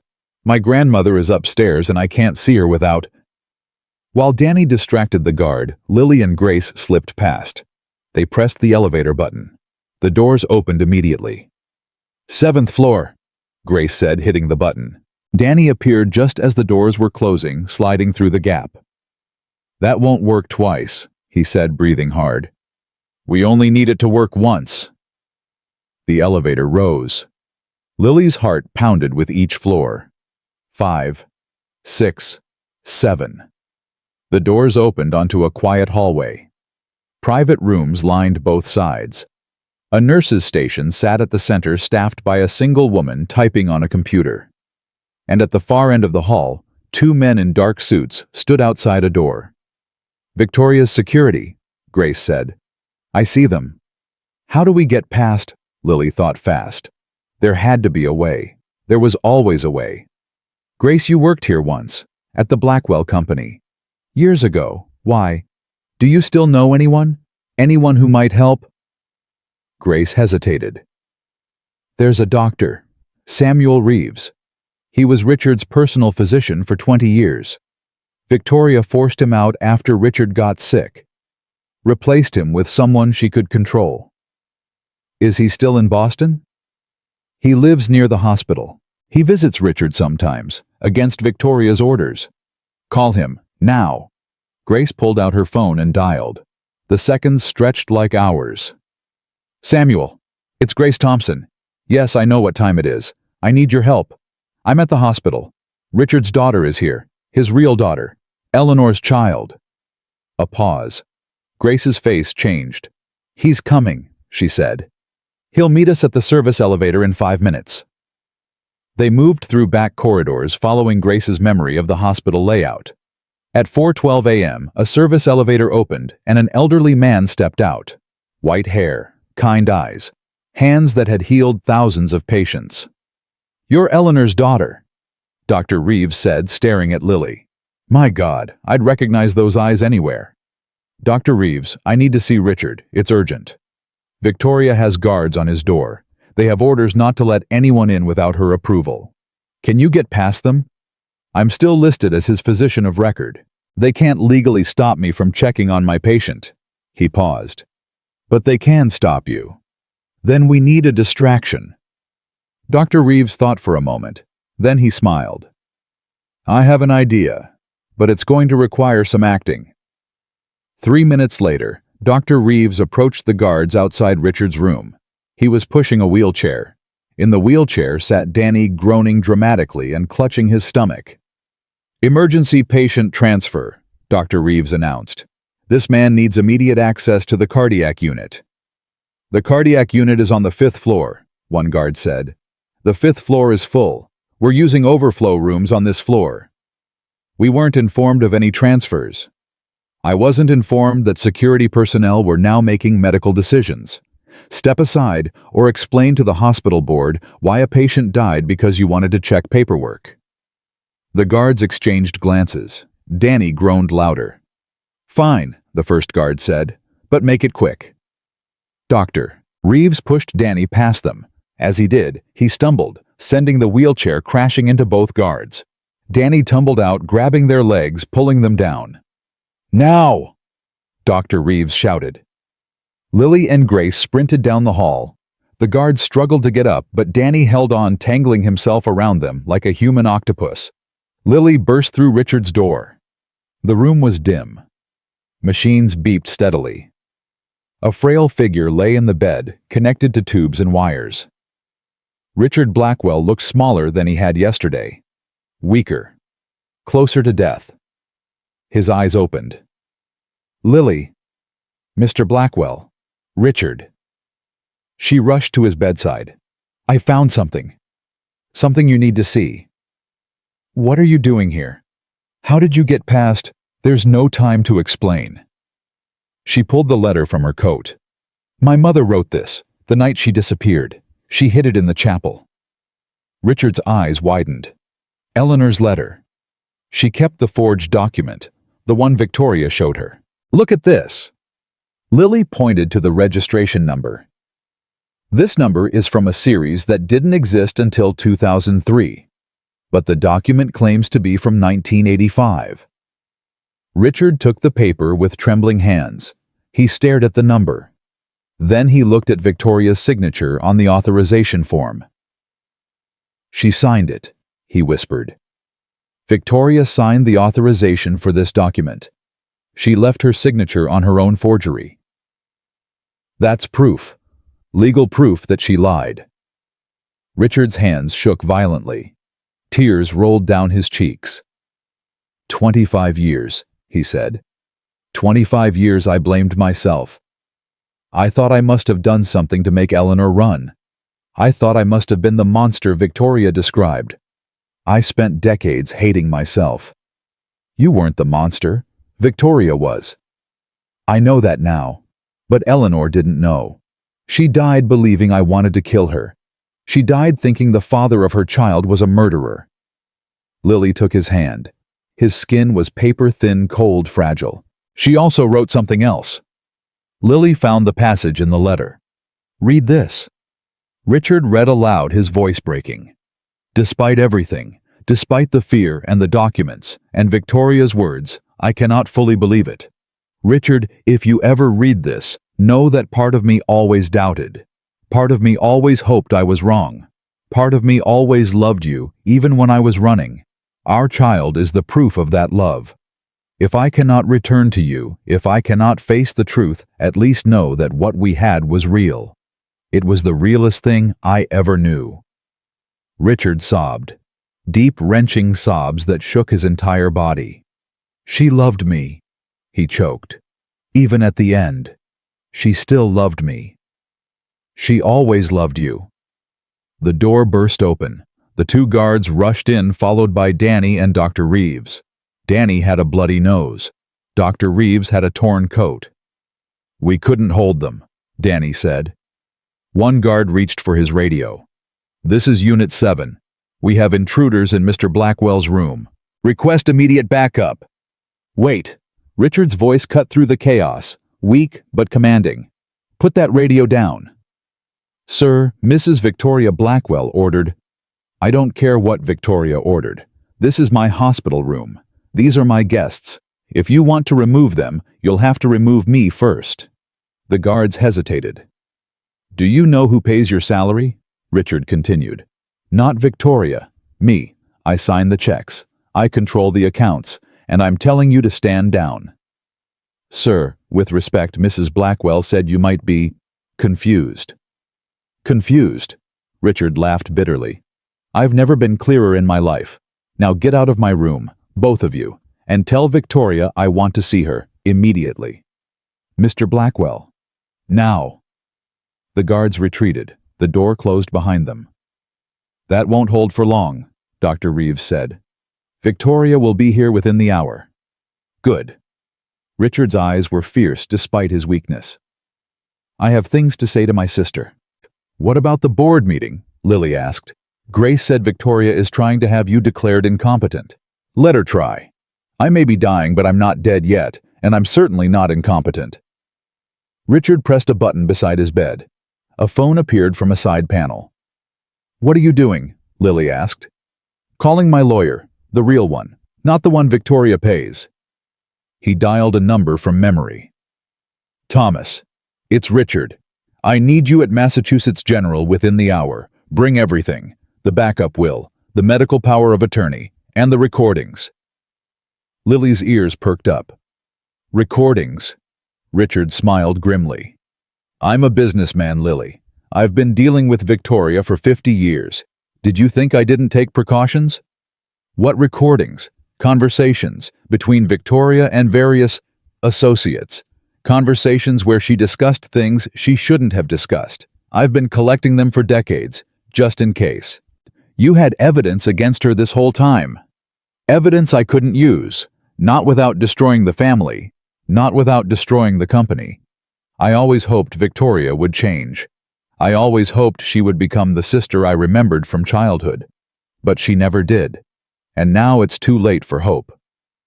Richard looked at Lily with eyes full of regret. I failed your mother. I failed to protect her from my own family. I won't fail you. What are you going to do? What I should have done 25 years ago. I'm going to destroy Victoria. Completely. Publicly. Permanently. At 5:23 a.m., Victoria Blackwell stormed into the hospital. Lily heard her coming before she saw her. The sharp click of expensive heels on tile. The barked orders to staff. The cold authority that made everyone step aside. The door flew open. Victoria stood in the entrance, her face contorted with rage.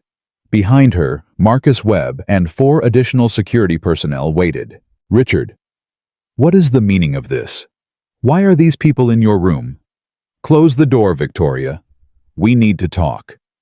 I'll do nothing of the sort. These intruders broke into your room.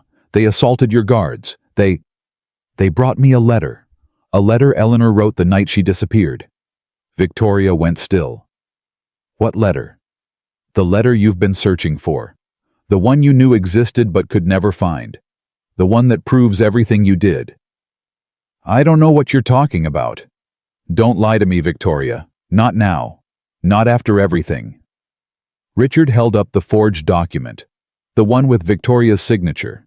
The one with the impossible registration number. You signed your own forgery. You were so confident, so arrogant that you left your name on the evidence of your crime. Victoria's composure cracked. Just for a moment. Just long enough for Lily to see the fear underneath. That document proves nothing. It's clearly a fabrication. Then why is it on official company letterhead? Why does it have the seal of our own legal department? Why is your signature notarized by our family attorney? Someone forged my signature. Your signature. Your stationery. Your attorney. Your conspiracy. Richard's voice grew stronger. It's over, Victoria. I know what you did. I have the proof. And in 3 hours the entire board of directors will know too. Victoria's eyes darted to Lily. Pure hatred burned in them. This is your doing. You came here and poisoned him against me. I didn't have to poison anyone, Lily replied. The truth speaks for itself. The truth. You want to talk about truth. Victoria stepped closer. The truth is that your mother was a gold digger who trapped my brother into marriage. The truth is that she ran away because she knew she would be exposed. The truth is that you are nothing but a bastard child with no legal claim to anything. The truth is that you drove my mother away because you couldn't stand sharing. The truth is that you watched her die and you smiled. The truth is that you're a monster who destroyed her own family for money. Victoria raised her hand to strike. Touch her and I'll have you arrested. Dr. Reeves stepped between them. Assault charges, on top of everything else Richard is about to reveal. Victoria's hand dropped, but her eyes remained fixed on Lily. You think you've won, she hissed. You think these documents, these recordings, whatever Richard has collected will change anything. I have lawyers.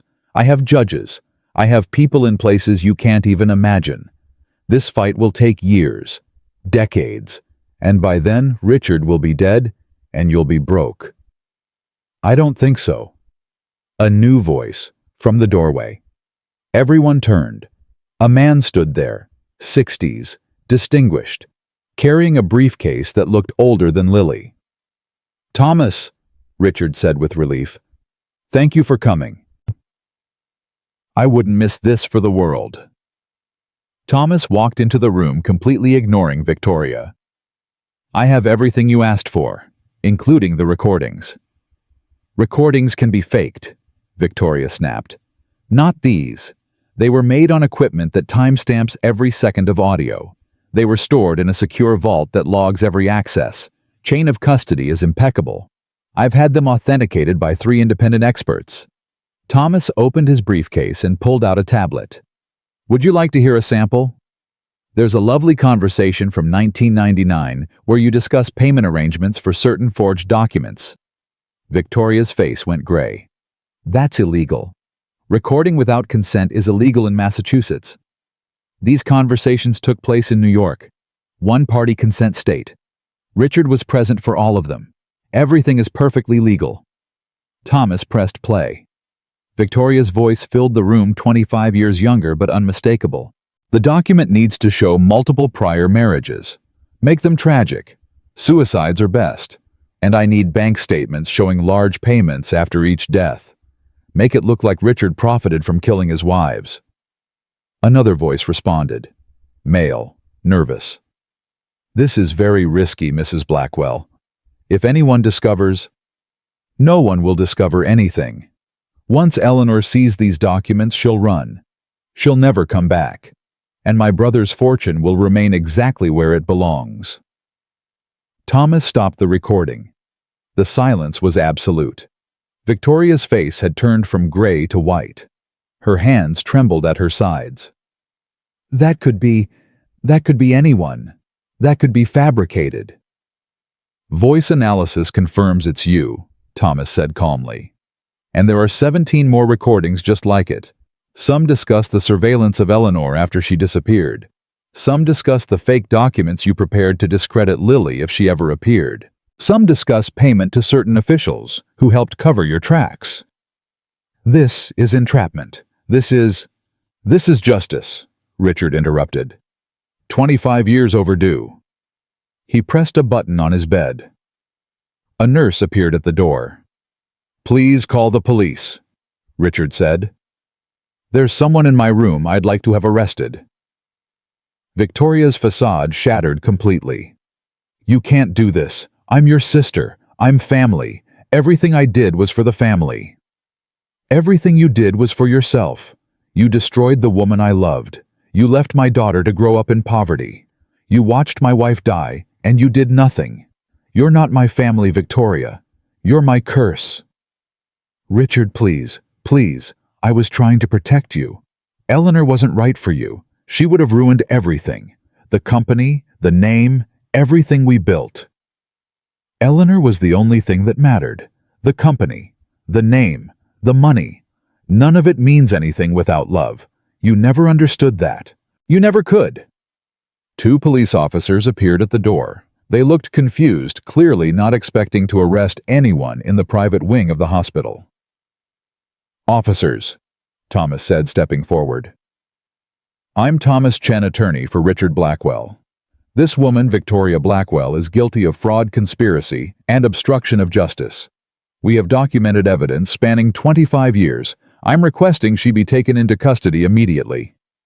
This is ridiculous, Victoria sputtered. Do you know who I am? Do you know what I can do to your careers? One officer looked at his partner. They had clearly dealt with wealthy criminals before. Ma'am, please come with us. We can sort this out at the station. I'm not going anywhere. Ma'am, you can come voluntarily, or we can place you in handcuffs. Your choice. Victoria looked around the room.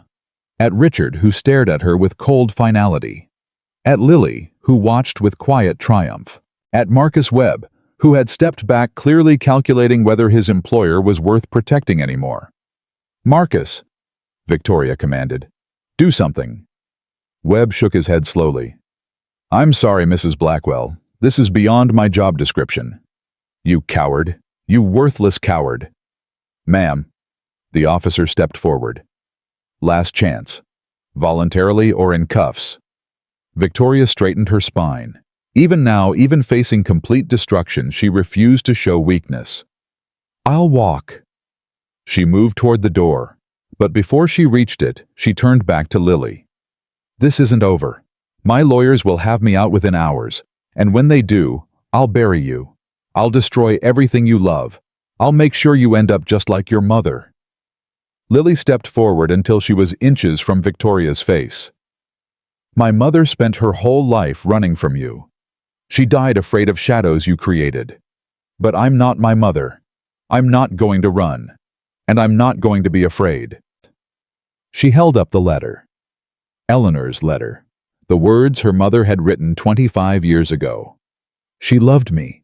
She loved my father. And she loved life. You tried to destroy all of that. You failed. Victoria's face twisted with hatred. Your mother was weak. My mother was a survivor. She survived you. And she gave me the strength to finish what she started. The officers led Victoria away. Her heels clicked down the hallway, growing fainter until they disappeared entirely. The room was silent. Then Richard began to cry again. Quiet tears, relief, grief, a mixture of emotions too complex to name. Lily sat beside him and took his hand. It's over, she said. No. Richard shook his head. It's just beginning. The board meeting is in 3 hours. There's still so much to do. You should rest. You're exhausted. I'll rest when I'm dead. Right now I need to make things right. The company, the will, your future. Everything Victoria contaminated I need to clean. That can wait. It can't. Richard looked at her with sudden intensity. I have days, Lily. Maybe hours. The doctors won't say it, but I can feel it. My body is shutting down. I need to use whatever time I have left. Then tell me what to do. Tell me how to help. Richard smiled. It transformed his face, made him look younger, made her see the man her mother had fallen in love with. You're so much like her. Eleanor would have said exactly that. I wish I had known her. The real her. Not just Margaret Chen, the waitress, but Eleanor Blackwell, the person. She was extraordinary. Brave. Kind. Stubborn as hell when she believed in something. She could argue for hours and make you love every minute of it. She could walk into a room and make everyone else disappear. Tell me more. Please. I want to know everything. So Richard told her. As the sun rose over Boston, as the hospital came to life around them, he told her stories. About their courtship. About their secret wedding. About the night Eleanor told him she was pregnant, and he cried tears of joy. He told her about Eleanor's laugh. Her terrible cooking. Her habit of singing in the shower. Her fear of thunderstorms, and her love of old movies. He told her about a woman Lily had never known. A woman who had been stolen from her by fear and lies and a sister's jealousy. And Lily listened. She absorbed every word, every detail, every memory. She built a picture of her mother that was more complete than anything she had ever imagined.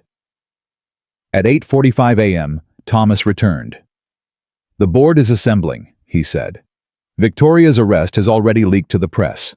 The stock is volatile. We need to make a statement. Richard nodded slowly.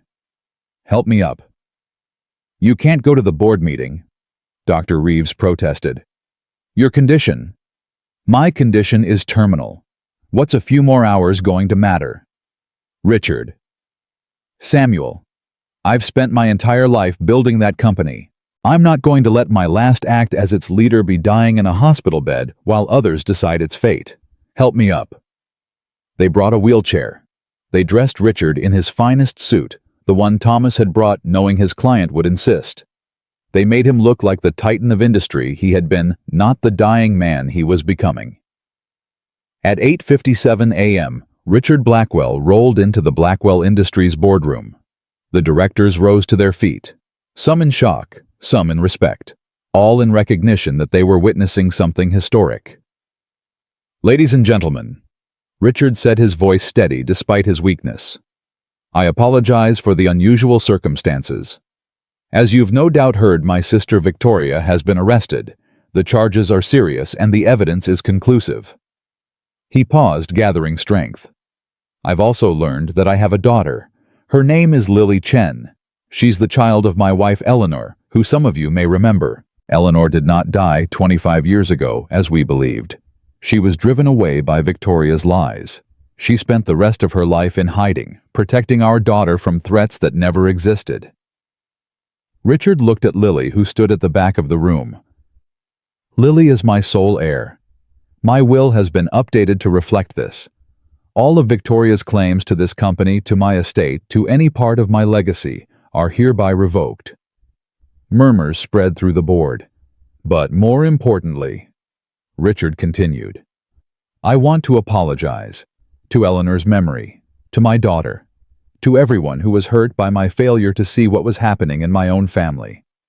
I trusted Victoria when I should have trusted my wife. I believed lies when I should have demanded truth. I was blind when I should have been vigilant. His voice cracked. I can't undo the past. I can't bring Eleanor back. I can't give Lily the childhood she deserved. But I can make sure that her future is secure, that her name is cleared, that her mother's memory is honored. Richard reached into his jacket and pulled out Eleanor's letter. This was written by my wife 25 years ago. In it, she explains what Victoria told her. She expresses her fear, her confusion, and her love. She also expresses something else. Hope. Hope that someday the truth would come out. Hope that someday our child would know what really happened. He held up the letter. That day is today. The truth is out.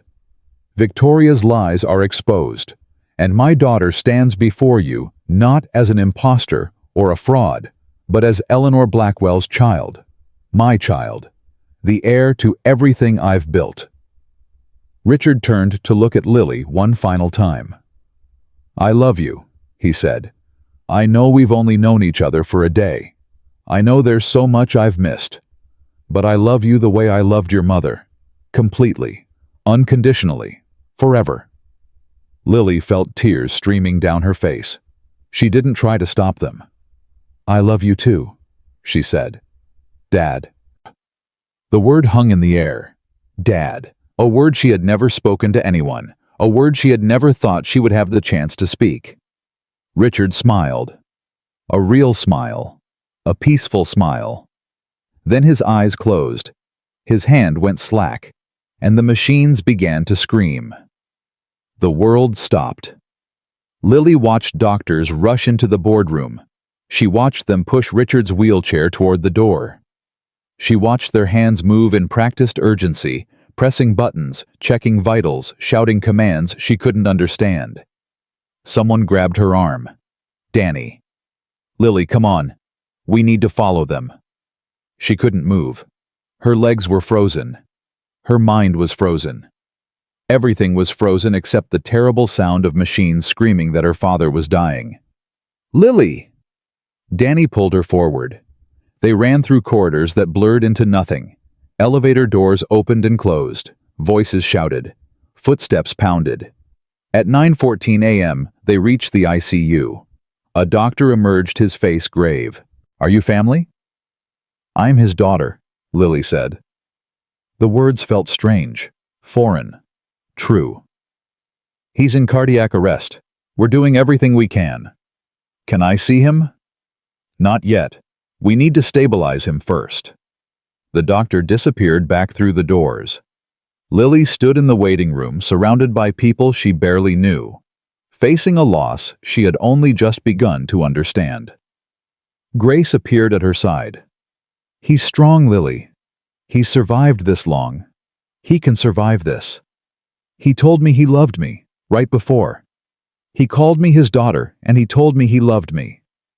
He meant it. I know. That's what makes this so hard." Thomas the lawyer approached. His face was pale but composed.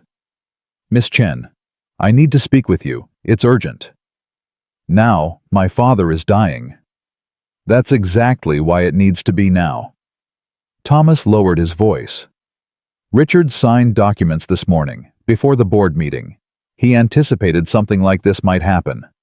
"What documents?" "Power of attorney, medical decisions, and a video recording. He wanted you to have it if he couldn't finish what he started." Lily stared at him. "A video. He recorded a message, for you, and for the board. He said if anything happened to him before Victoria was fully dealt with, you would need proof. Undeniable proof." "Proof of what?" "Everything. Victoria's crimes, his wishes for the company, his recognition of you as his daughter and sole heir. He knew Victoria would fight even from prison. He wanted to make sure she couldn't win." Lily's mind raced.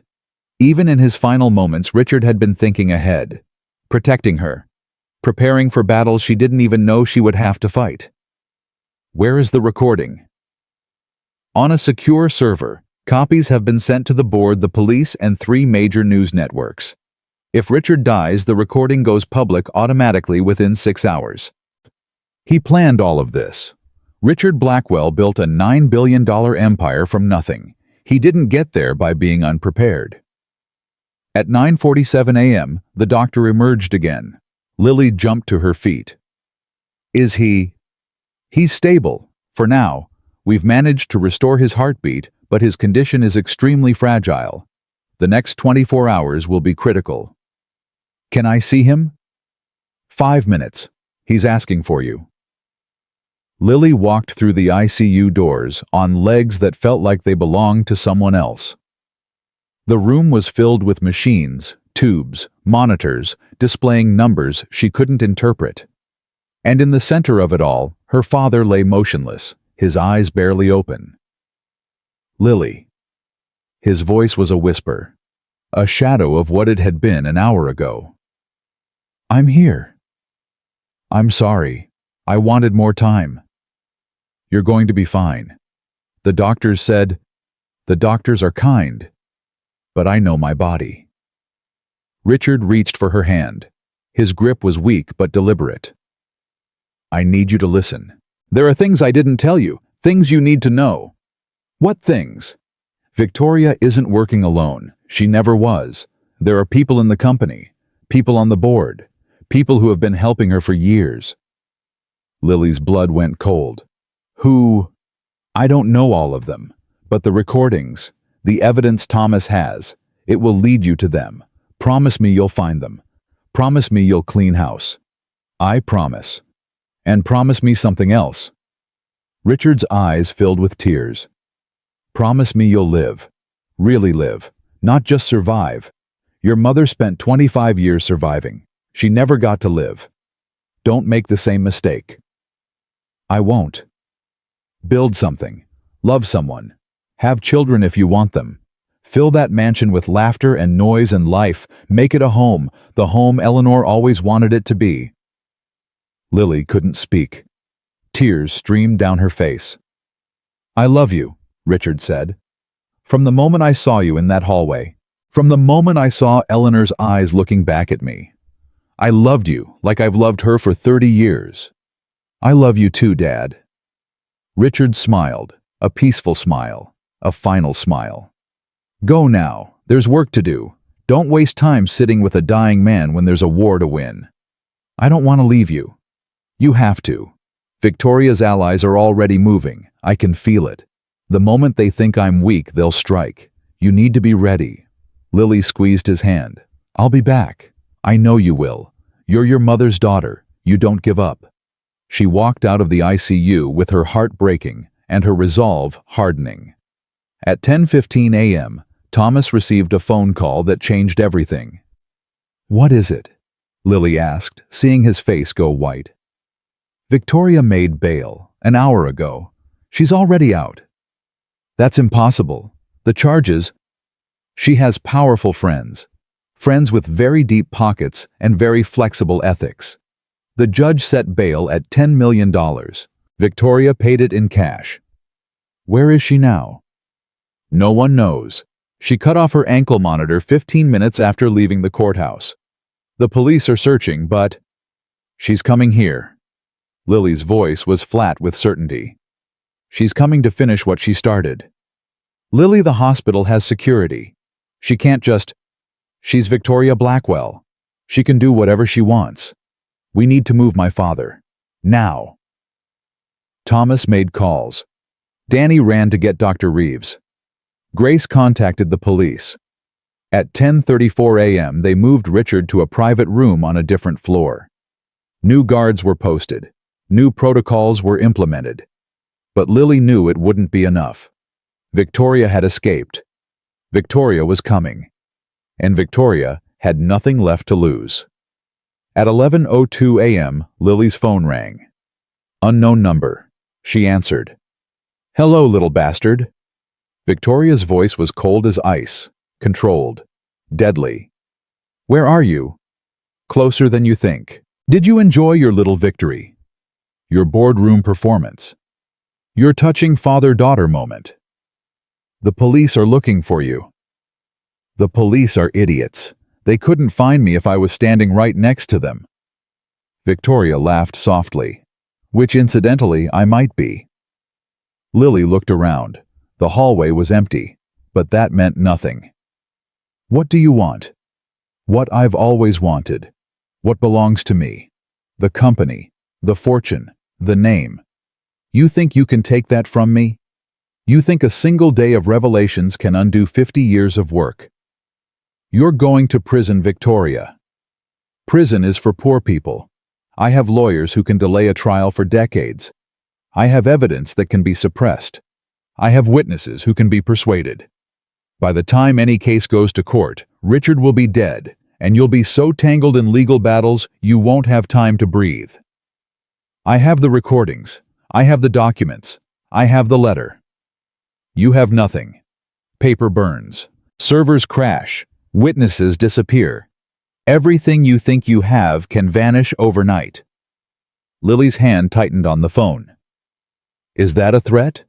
It's a promise. The same kind of promise I made to your mother. The same kind of promise I kept for 25 years. My mother is dead because of you. Your mother is dead because she was weak, because she ran instead of fighting, because she chose fear over courage. You have the same choice now, Lily. Run, disappear, take whatever scraps Richard left you, and build a quiet life somewhere far away. And if I don't, then you'll end up exactly like her, alone, broken, dying in poverty while I watch and smile. You're insane. I'm practical. There's a difference. Emotions are weakness. Sentiment is suicide. The only thing that matters is power, and power belongs to those willing to take it. Power belongs to those willing to fight for it. Victoria was silent for a moment. When she spoke again, her voice had changed, harder, more dangerous. You want to fight? Fine. Let's fight. But understand what you're getting into. I've been fighting since before you were born. I've destroyed people far more powerful than you. I've crushed opposition that would make your little group of allies look like children playing games. You've never fought anyone who had nothing to lose. Everyone has something to lose. Not me, not anymore. You took my mother. You took my childhood. You took 25 years of my life. What else do you think you can take? Another silence, longer this time. Your father is still alive, Victoria said softly. For now. Lily's blood turned to ice. If you touch him, I don't need to touch him. I just need to wait. His heart is failing. His body is shutting down. Every hour he clings to life is an hour borrowed from death. How long do you think he can last? How long before nature does what I don't have to? You're a monster. I'm a survivor. The same as you. The same as your mother. The difference is I don't pretend to be anything else. The line went dead. Lily stood frozen, phone still pressed to her ear. Victoria's words echoed in her mind. Every hour he clings to life is an hour borrowed from death. She had to end this. Now. Before Victoria could regroup. Before she could implement whatever backup plan she had been preparing for 25 years. Danny, Lily said, I need your help. Anything. Can you trace that call? I can try. But if Victoria is smart, she's using burner phones and VPN connections. Try anyway. And while you're doing that, I need to see Thomas. She found the lawyer in a small conference room surrounded by documents. Thomas, I need to know everything. Every ally Victoria has. Every person on the board who supported her. Every secret she's been hiding. That could take weeks to compile. I don't have weeks. I might not have hours. Victoria is planning something. I need to know what resources she has left. Thomas hesitated. Then he reached into his briefcase and pulled out a thick folder. Richard gave me this 6 months ago. He called it his insurance policy. A complete dossier on every person in Victoria's network. Names, positions, evidence of their involvement. Lily took the folder. It was heavy, dense. A lifetime of secrets compressed into paper. Why didn't he use this before? He was waiting for the right moment. He wanted to take them all down at once, not give them time to scatter. The right moment is now. At 12:17 p.m., Lily made her move. She called an emergency press conference. Within an hour, reporters from every major news outlet had gathered in the hospital lobby. Lily stood before the cameras, wearing the same thrift store clothes she had worn to deliver flowers just 2 days ago. She looked exhausted, broken, real. My name is Lily Chen, she began. Yesterday, I was a delivery girl earning $11 an hour. Today I'm standing before you as the daughter of Richard Blackwell and Eleanor Blackwell, his wife of 30 years. Murmurs rippled through the crowd. For 25 years, I believed my mother was a poor woman named Margaret Chen, who died of cancer when I was 7. I was wrong. My mother was Eleanor Blackwell, and she spent her life hiding from a threat that never existed, a threat created by one woman's greed and jealousy. Lily held up the folder Thomas had given her. This contains evidence of a conspiracy spanning 2 decades. Names of board members who helped Victoria Blackwell forge documents, bank records showing payments to corrupt officials, recordings of conversations where Victoria discussed destroying my mother's reputation and my father's health. She looked directly into the cameras. Victoria Blackwell escaped custody this morning. She is currently a fugitive from justice, but her network is still intact. The people who helped her are still in positions of power. That ends today. Lily began reading names, one by one. Board members, executives, lawyers, judges. Each name was followed by a summary of their crimes and the evidence against them. The reporters scrambled to write everything down. These individuals have until midnight tonight to turn themselves in to federal authorities. Those who cooperate will receive consideration in sentencing. Those who don't will face the full weight of the evidence I've just made public. A reporter shouted a question. "Miss Chen, where is Victoria Blackwell now?" "I don't know, but I have a message for her." Lily looked directly into the camera. "Victoria, you told me I have the same choice my mother had. Run or fight. I'm not running. I'm not hiding. I'm standing here in front of the entire world telling everyone exactly what you did. You can't threaten me, you can't silence me, and you can't win." She paused. "My mother spent 25 years afraid of you. I'm not afraid, and I never will be." At 2:34 p.m., the first arrests began. Board members were taken from their offices in handcuffs. Executives were pulled out of meetings. Lawyers were questioned by federal investigators. The network Victoria had spent decades building collapsed in a matter of hours. By 4:00 p.m., 7 people had been arrested. By 6:00 p.m., 3 more had turned themselves in. By 8:00 p.m., the FBI announced they had seized documents from Victoria's private office that revealed the full scope of her conspiracy. And still, Victoria herself remained missing. At 9:23 p.m., Lily sat beside her father's bed. Richard was awake watching the news coverage on a small television mounted on the wall. His face showed no surprise, only a deep, tired satisfaction. "You did it," he said. "You destroyed her network in a single day. She's still out there. She's finished. Even if she escapes, even if she disappears, she has nothing left. No allies, no resources, no power. She still has money. Money without connections is just paper. You've taken everything that matters."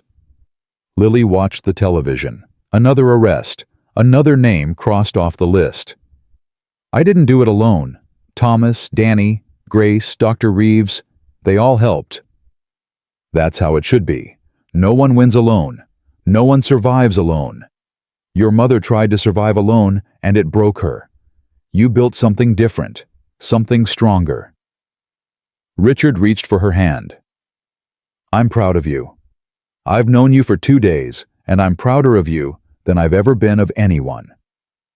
Don't talk like you're saying goodbye." "I'm saying what needs to be said while I can still say it. The doctors think I have a few days left, maybe less. I want to spend that time with you, talking, remembering, being the father I should have been for 19 years. You're going to live longer than a few days." "Maybe. But if I don't, I need you to know something." Richard's grip tightened. "The company, the money, the mansion, none of it matters. What matters is the choice you make about what to do with it. Use it well. Use it to help people who need help. Use it to build something better than what Victoria and I built." "I will." "And find happiness. Real happiness. The kind your mother and I had before Victoria took it away. Fall in love. Build a family. Fill your life with things that matter more than balance sheets and board meetings." "I don't know if I can do all of that." "You can do anything. You're Eleanor's daughter. You're my daughter. And you've already proven you're stronger than both of us." At 11:47 p.m. the call came. Danny burst into the room. They found her. Victoria. She's at the mansion. Lily stood. The Blackwell mansion. She broke in an hour ago. Security tried to stop her, but Danny hesitated. She has a gun, Lily. She's locked herself in Richard's study. She says she's not coming out until she talks to you. Don't go. Richard's voice was urgent. She's trying to lure you there. It's a trap. She's trapped herself.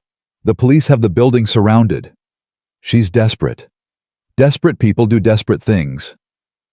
Lily looked at her father, at the fear in his eyes, at the love beneath the fear. I have to end this, once and for all. Let the police handle it. The police can arrest her, but they can't end this. Only I can. She leaned down and kissed his forehead. I'll be back. I promise. Lily. I love you, Dad. She walked out before he could stop her. At 12:23 a.m., Lily arrived at the Blackwell mansion. Police cars surrounded the property. Officers crouched behind barriers. Negotiators shouted through megaphones. Miss Chen, you can't go in there. A police captain blocked her path. She's armed and unstable. She asked for me specifically. She won't hurt me. You can't know that. I know Victoria. She wants an audience for whatever she's planning. She wants someone to witness her final act.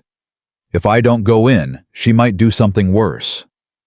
The captain hesitated. Then he stepped aside. We'll have teams ready to breach in 60 seconds if anything goes wrong. Lily walked toward the mansion. The front door hung open. The hallway was dark. She stepped inside. Victoria. No answer. She moved through the darkness, guided by memory, by instinct, by a pull she couldn't explain. Past the photograph of her mother. Past the scattered white roses that still lay on the floor. Past the life she might have had if Victoria had never existed.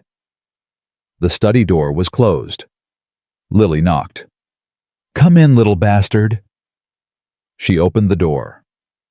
Victoria sat behind Richard's massive desk, a gun in her hand. She looked different than she had 2 days ago. Her perfect hair was disheveled. Her designer clothes were wrinkled. Her eyes had a wild, desperate quality. Close the door. Lily closed it. Sit down. I'll stand.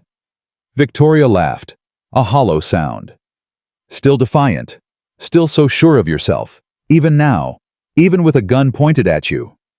If you wanted to kill me, you would have done it already. Maybe I'm savoring the moment. Or maybe you want something else. Victoria's hand trembled slightly. The gun wavered. I want to understand, she said. I want to understand how everything I built for 50 years collapsed in 2 days. I want to understand how a delivery girl destroyed me. You destroyed yourself. The moment you decided to lie to my mother, you set all of this in motion. I was protecting the family. You were protecting your power, your control, your share of a fortune you didn't earn. Richard would have given everything to that woman.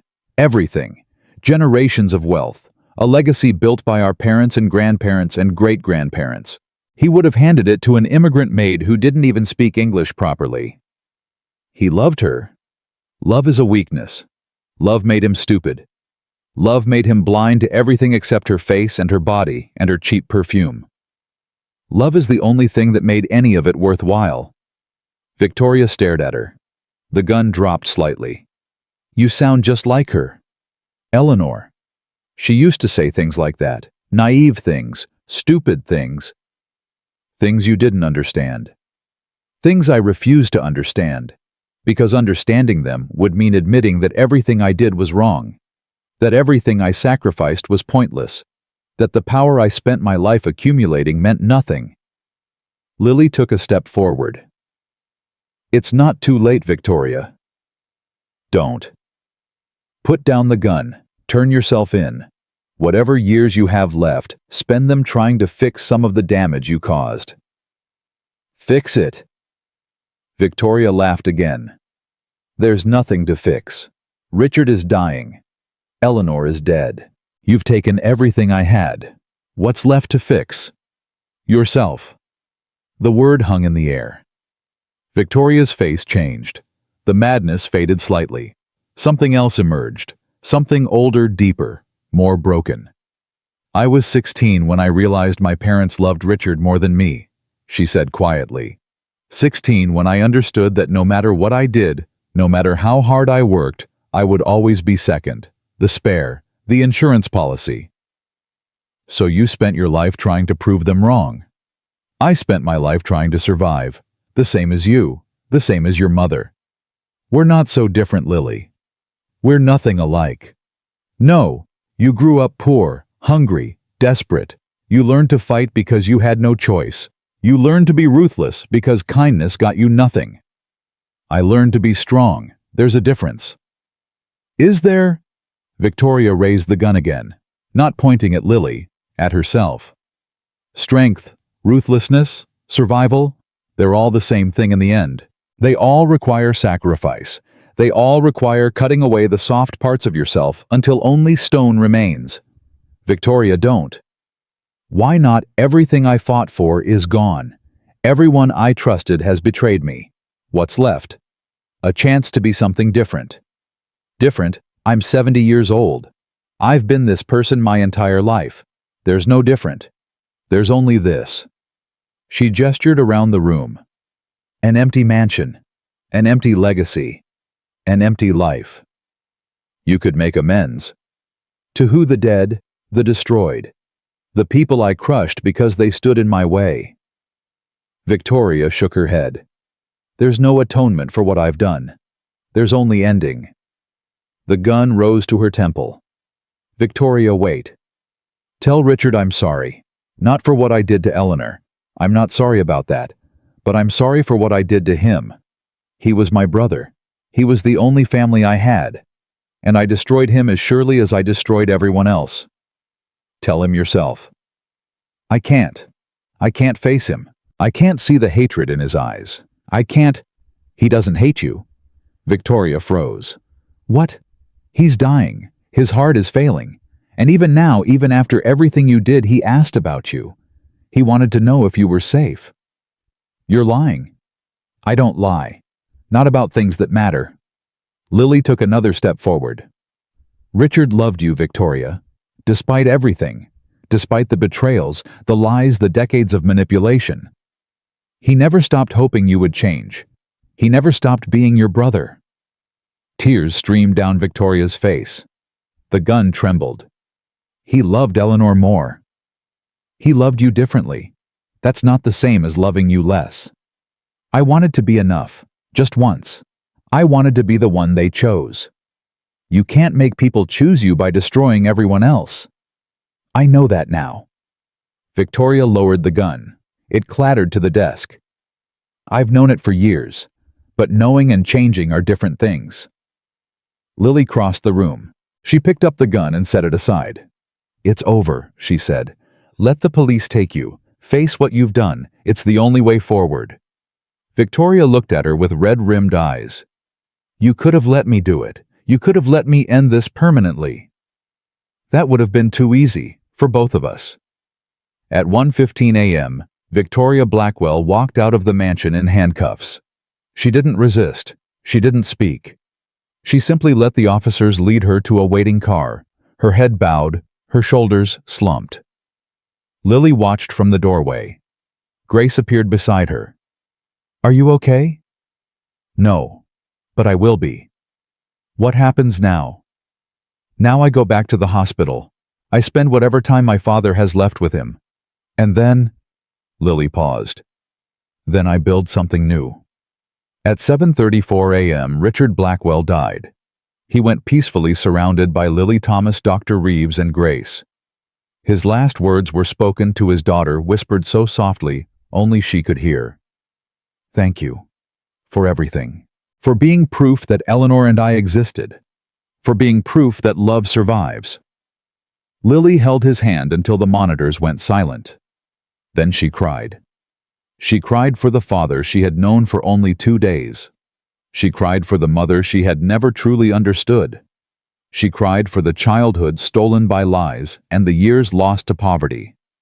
She cried for everything that had been taken and everything that remained. Danny held her. Grace held her. Thomas stood nearby, silent but present.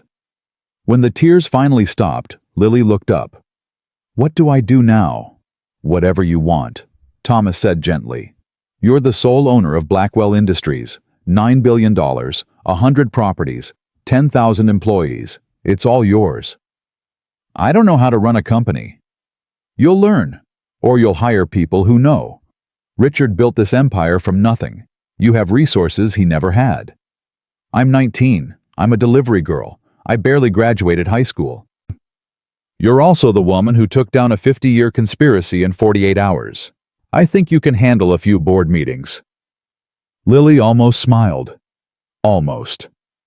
6 months later, Lily stood in the grand hall of the Blackwell mansion. It had taken half a year to clean house, to remove Victoria's allies from the company, to settle the legal battles, to rebuild the trust that decades of corruption had destroyed. But she had done it. With help. With time. With the stubborn determination her mother had passed down to her. The mansion was different now. The cold, sterile perfection Victoria had maintained was gone. In its place was warmth, color, life. Children's drawings hung on the walls, donations from the Blackwell Foundation's first youth initiative. Music played from speakers Danny had installed. The smell of real food drifted from a kitchen that had been empty for decades. Grace lived in the East Wing, now running the charitable arm of the company. Danny had an office in the city, heading the new technology division. Dr. Reeves consulted regularly, keeping Lily healthy despite her insistence on working 16-hour days. And in the chapel on the grounds, the chapel where Eleanor had hidden her letter there, was now a memorial. 2 names carved in stone. Richard Blackwell. Eleanor Blackwell. And beneath them the words Eleanor had written 25 years ago. "What we had was real. It was the realest thing I ever knew." Lily visited the memorial every morning before work. She talked to her parents about the company, about her life, about the future she was building. Sometimes she imagined they answered back. Today, she had something special to share. "Mom? Dad?" She knelt before the stone. "I met someone. His name is James. He's a teacher, 3rd grade. He makes terrible jokes and burns everything he tries to cook, and he doesn't care about the money at all. He just sees me. The real me. The way you used to see each other." She smiled. "I think you'd like him. I think you'd like who I'm becoming." She placed fresh flowers on the memorial white roses, the same kind she had delivered to this mansion 8 months ago, and stood. "I have a board meeting in an hour. The usual chaos. But I wanted to tell you first. I'm happy. Actually happy. For the first time in my life." She touched the stone one final time. "Thank you. For everything you sacrificed, everything you suffered, everything you gave me, without ever knowing if I'd receive it." She turned and walked toward the mansion. Toward the life waiting for her inside.